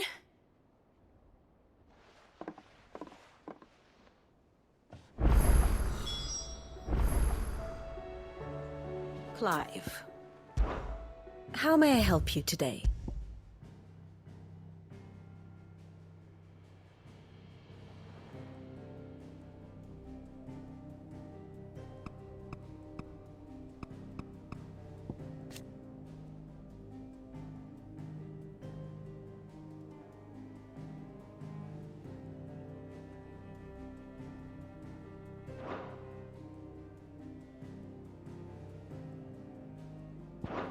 Here you are.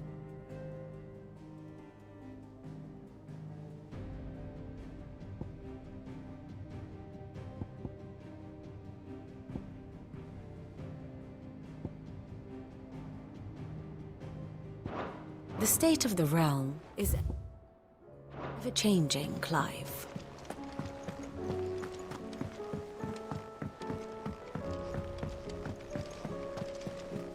Covered in nicks and lumps, the lot.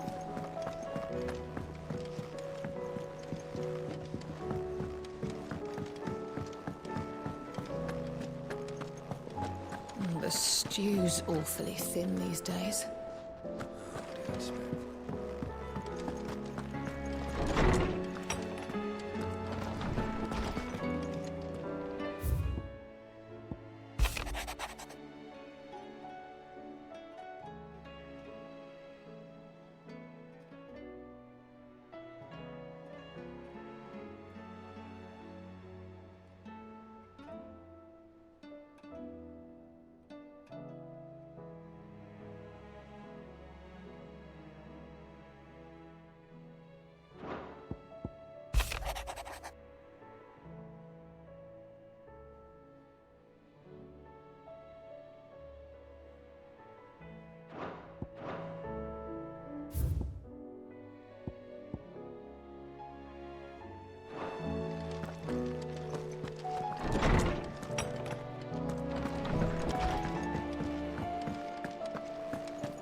Karen says she'll provide what she can for our voyage to Ash, and has even agreed to forego payment.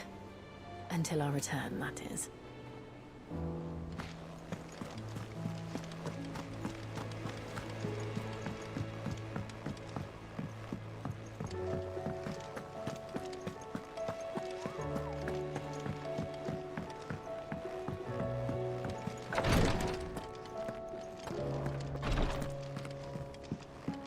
Please, your grace, stay strong. Ah, my Lord Marquis. It was the greatest honor of my life.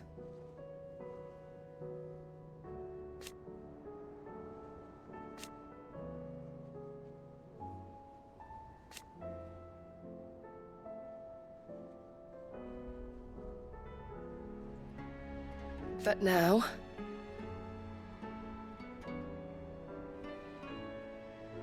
so I bid you.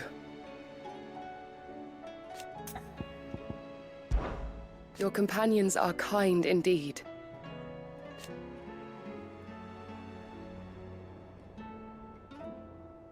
I must admit,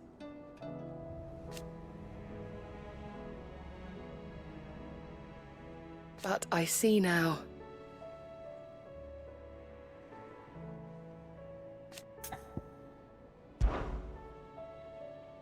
Yote, is anything the matter? You seem troubled. Perhaps I might be able to help. My lord. Yes. Perhaps you might. It's your brother. His condition continues to worsen, though he does his best to hide it. The lesion on his chest pains him more with each passing day. I had feared as much. There are certain elixirs which can ease the suffering of those afflicted by the curse, but... But His Grace's case is severe. The drafts I have been able to prepare for him thus far have ceased to have any real effect. So I consulted with Talia and certain of my comrades among the Undying about the possibility of finding something stronger. And thankfully, a recipe was found. The only problem being that the critical ingredient is exceptionally hard to come by, and our supplies are almost exhausted. Unless we can secure more soon, your brother's anguish will likely become unbearable. My lord, I know that I have no right to make demands of you. But would you help? For Joshua's sake. For Joshua? Anything. Thank you, my lord. So, what is this critical ingredient? A rare herb by the name of stonerwort. It grows only where the ether is densest. The vigor it stores in its stems helps to counteract the curse.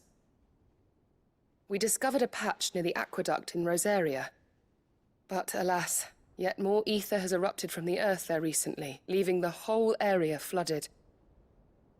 The search continues for a new source. One that we might reach without being turned. So it's only that you can't reach it. The Stonewort itself is unharmed by the flood. Well, yes, but... Then I shall go in your stead. But, my lord... You've yet to find another source, correct? So for now, the aqueduct is our best hope. Besides, I'm a dominant. The ether can't hurt me. Well, if you're sure, my lord. Stonewort is easily identified by its blood-red blooms. Search around the aqueduct, and you're sure to find some soon enough. I shall remain here and prepare the other ingredients.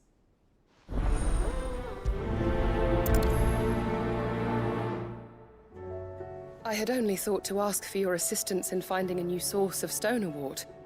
But if you're sure about collecting it from the flood by the aqueduct, I should be most grateful, my lord. He swears he'll take his medicine, but it's up to you to see that he doesn't just take it with him.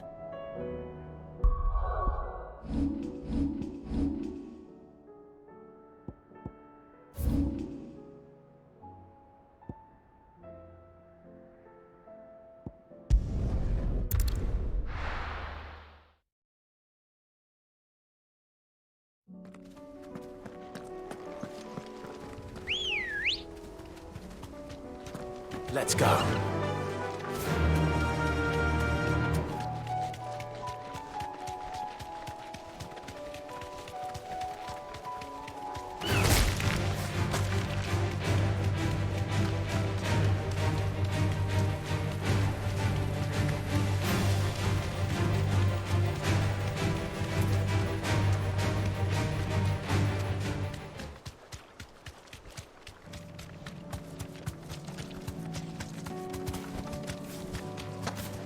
Here's the aqueduct. Now to find our Stonewort.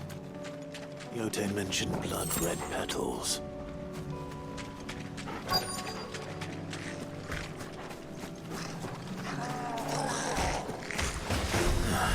Just my luck. Well, I won't be getting anything till they're gone. There's only one thing for it. All yours, Foggle! Stay down!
much as I can before reinforcements arrive. All right. That should do it. Let's get these back to Yotei.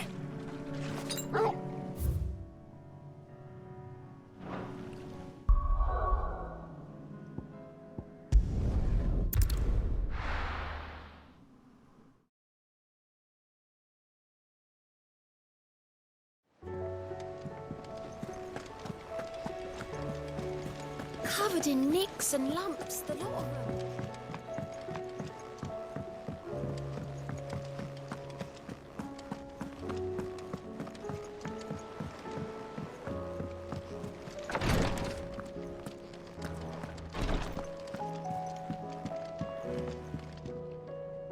Yotei, I brought back all the stone and water I could find. Will this be enough?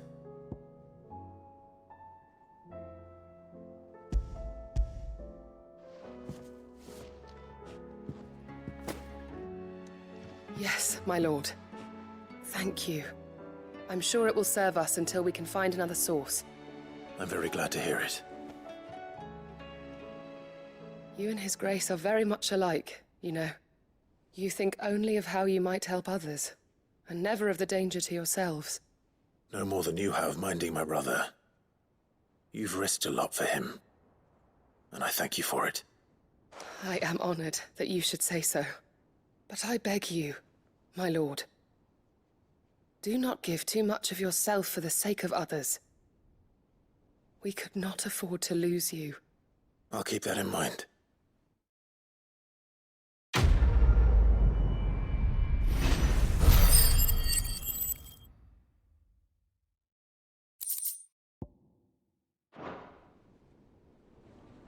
You and your brother really are alike, my lord. Though selflessness is a virtue, I beg you, please take more care of yourselves.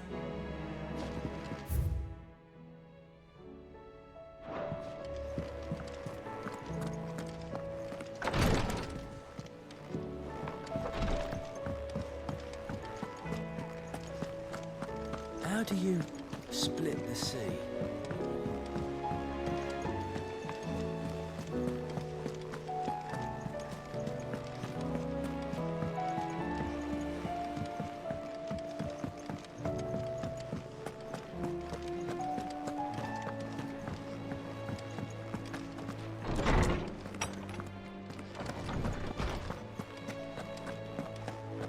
I have no reason to assume otherwise. Well, then that changes everything. Clive, you must listen to this. Lawsman, tell him. Do you recall when we spoke before on the divinity of Ultima? Well, it inspired me to delve deeper into the subject. And what I discovered appears to agree with the findings of His Grace. You will recall that my quest to uncover Ultima's origins began with the mural at Phoenix Gate. But while I've always known it to be important, its secrets have heretofore eluded me. Now, however, I believe I know where to find the more complete example, one that will reveal all we seek. Master Clive, have you ever in your travels chanced to hear of the Circle of Malleus? I would think not, if you have. But there was once a time when the faith flourished, the oldest known religion in the Twins, and though its popularity eventually waned on Storm, hints of its dogma remain embedded in more modern faiths such as the Crystalline Orthodox. Wait, you said it waned on Storm. What of Ash? Religious monuments are often torn down or repurposed when new faiths rise to prominence. But if no new faith arose, then perhaps the ancient temples might still stand. And so, you see now why I must accompany you to Waloed. It would appear the past still has much to teach us, though in this case, it would not have been possible without the musings of Moss. To think that you carried a copy of my old mentor's chronicles all along. I am relieved to discover it in good hands. I shall guard it with my life. Joshua, if you're finished here, join me in the ale hall. I need to speak to everyone before we leave. Right away.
If it please your grace, might I one day borrow the chronicles? For a short while. Of course, Lawsman Hippocrates. You need but ask.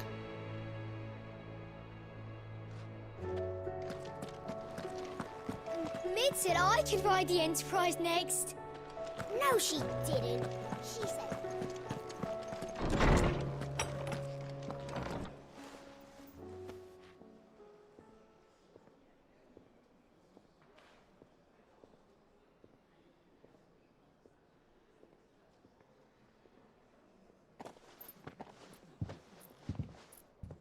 My apologies.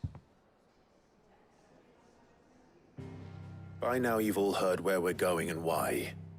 So I won't bother you with the boring details, only the important ones. If we attempt to approach Stone here by sea, there's a good chance we'll be sighted and fall prey to the capital's artillery. So instead, we'll disembark on the southwest coast and make for Drake's Spine on foot. I say we, but it's highly likely the entirety of Ash is under the rule of Ultima. A large party would only attract unwanted attention, as well as slow our march and require supplies which may be difficult to obtain. Only Joshua and I will be going. And a scout. Preferably a good one. Gav, do you know of any? You bet your ass I do.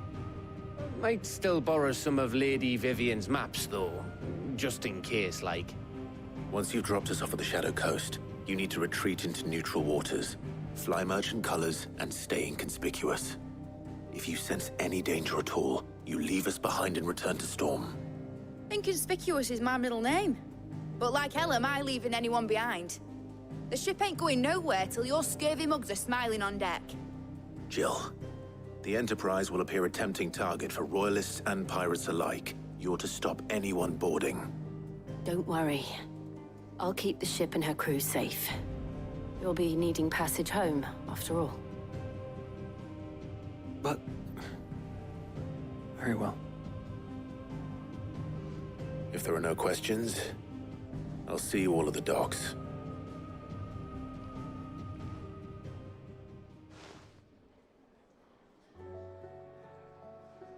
Let me know when you're leaving.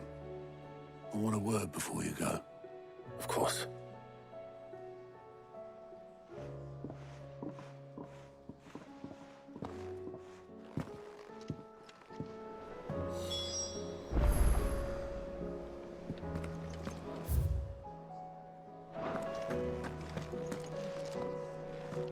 Hope adrift on foam-flecked peak.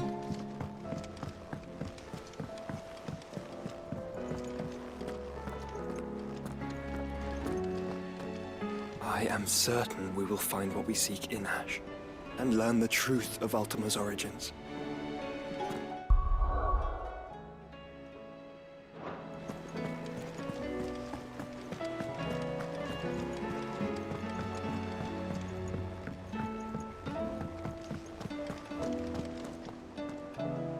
Is something wrong? Not at all. Honestly. Can't a man wish his friend farewell? Just wanted to let you know that I'll keep things in order while you're off saving the world. I'll hold you to that.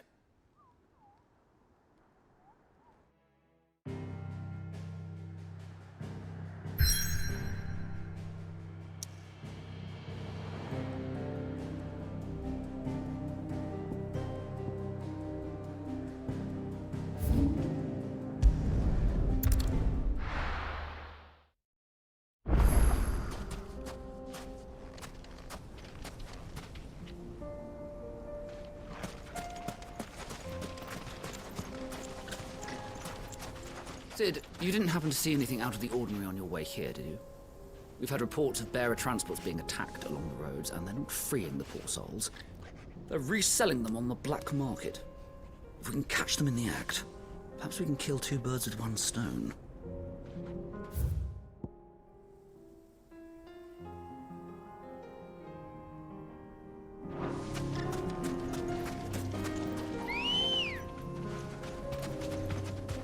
Let's go.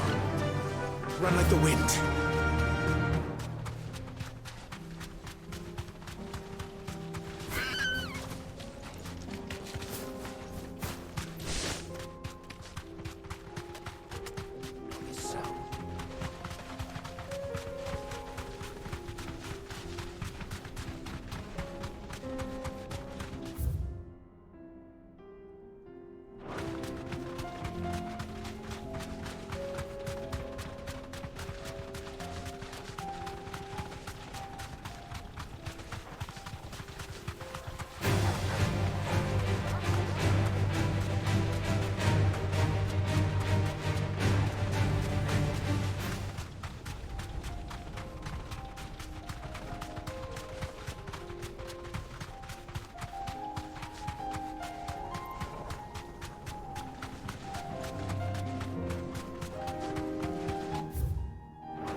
holding back.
Back to the stables, girl. This might take a while.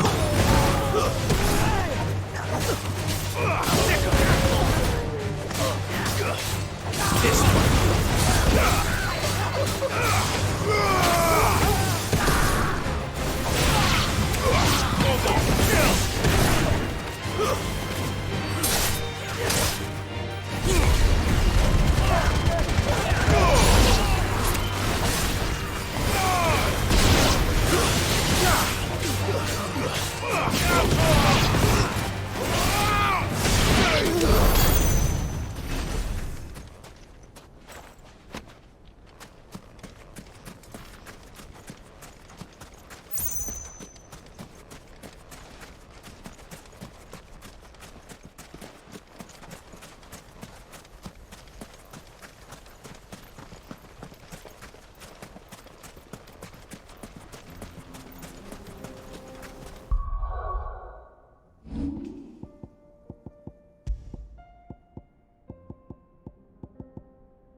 How the hell did that bastard get through the prison?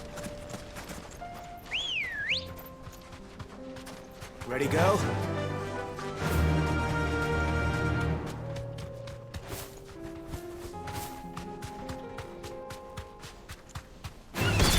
Time to fight.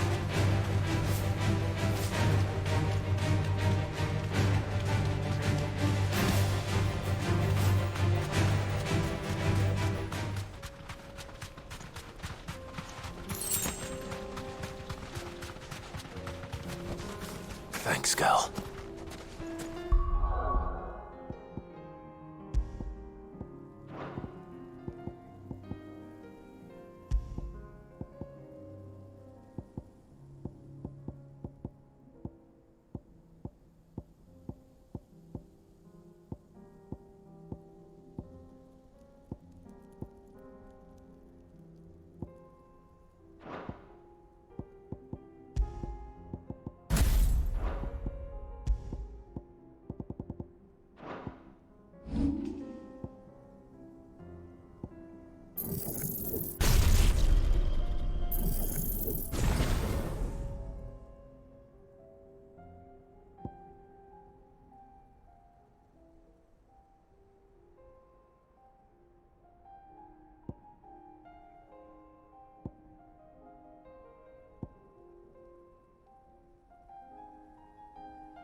We're not going to open this one.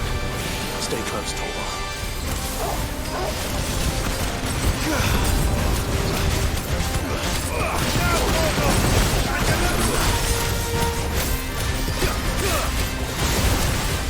Nice try.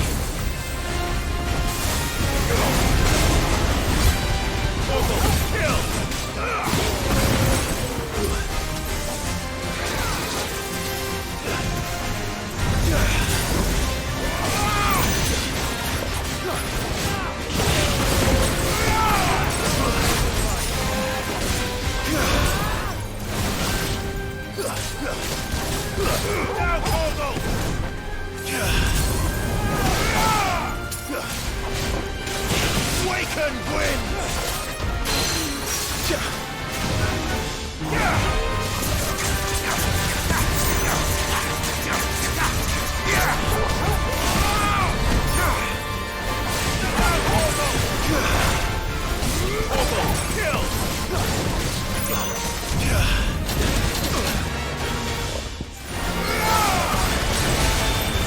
Thanks, boy.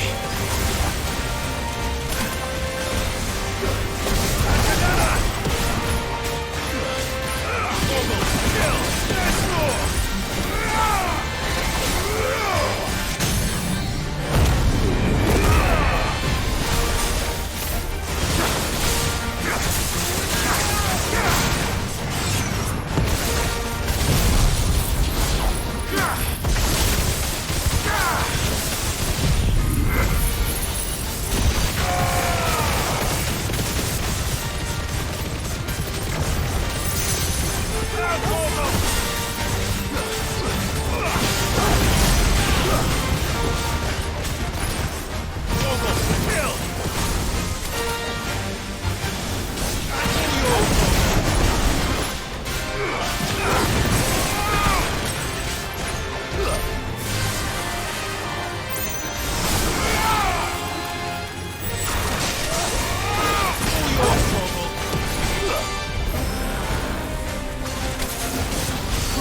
Let's try.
Should have picked on someone your own size.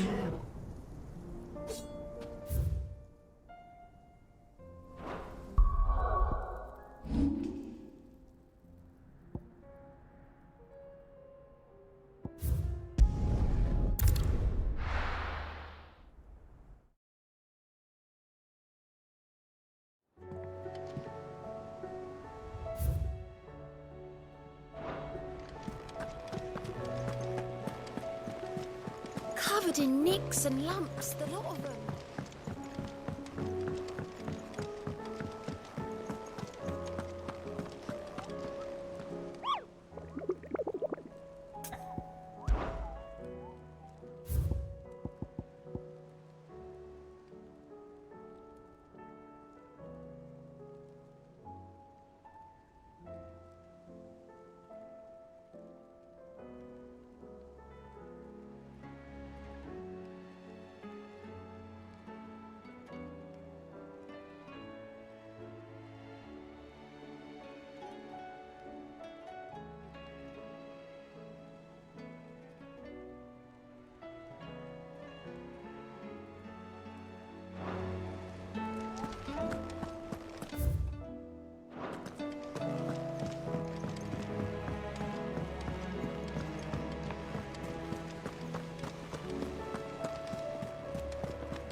Still alive, are you? Go on, then. Come again. Or don't. I'm not much bothered either way. What do I owe the honour? The sound of ringing still.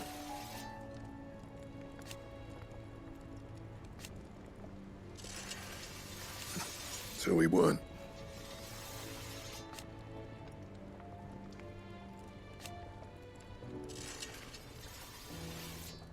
Who knows?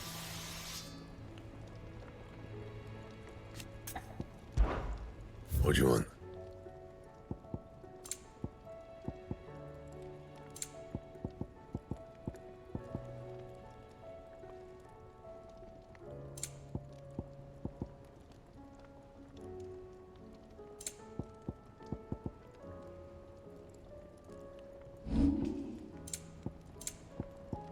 Anything else?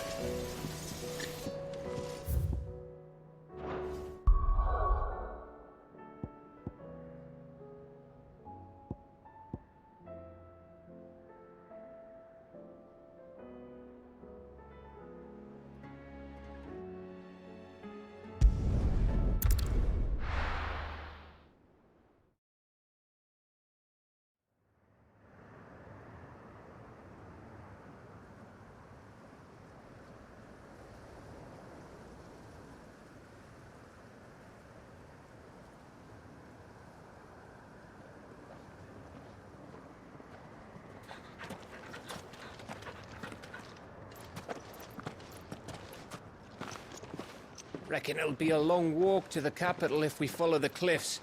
I'll scout ahead, see if I can't find us an inland route.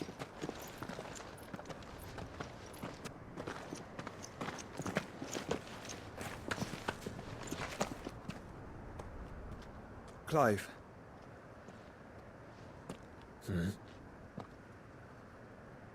There's something I've been meaning to ask.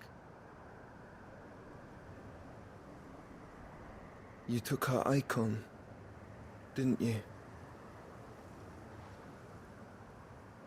Yes, I did.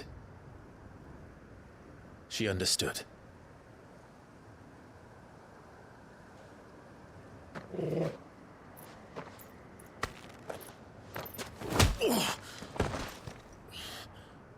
Oh, she understood. Understood that you decided to save the world all on your own, and that you'd die without her power. How dare you make her choose? You knew damn well she'd never refuse you. But I will. You can't keep pushing us away, Clive. The world is ours to save, not yours.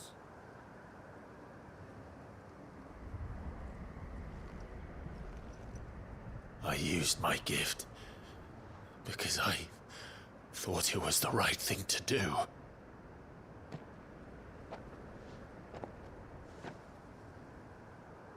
And you truly believe this will save you? Will save us all? I do.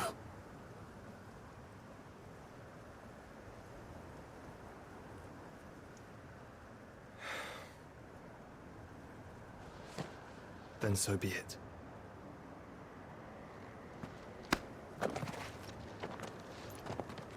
Just don't forget, you're not alone.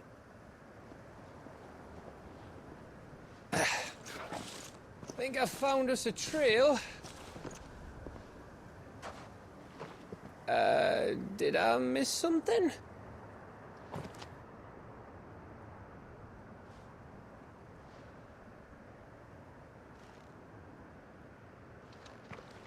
Only that Joshua didn't. I don't get it.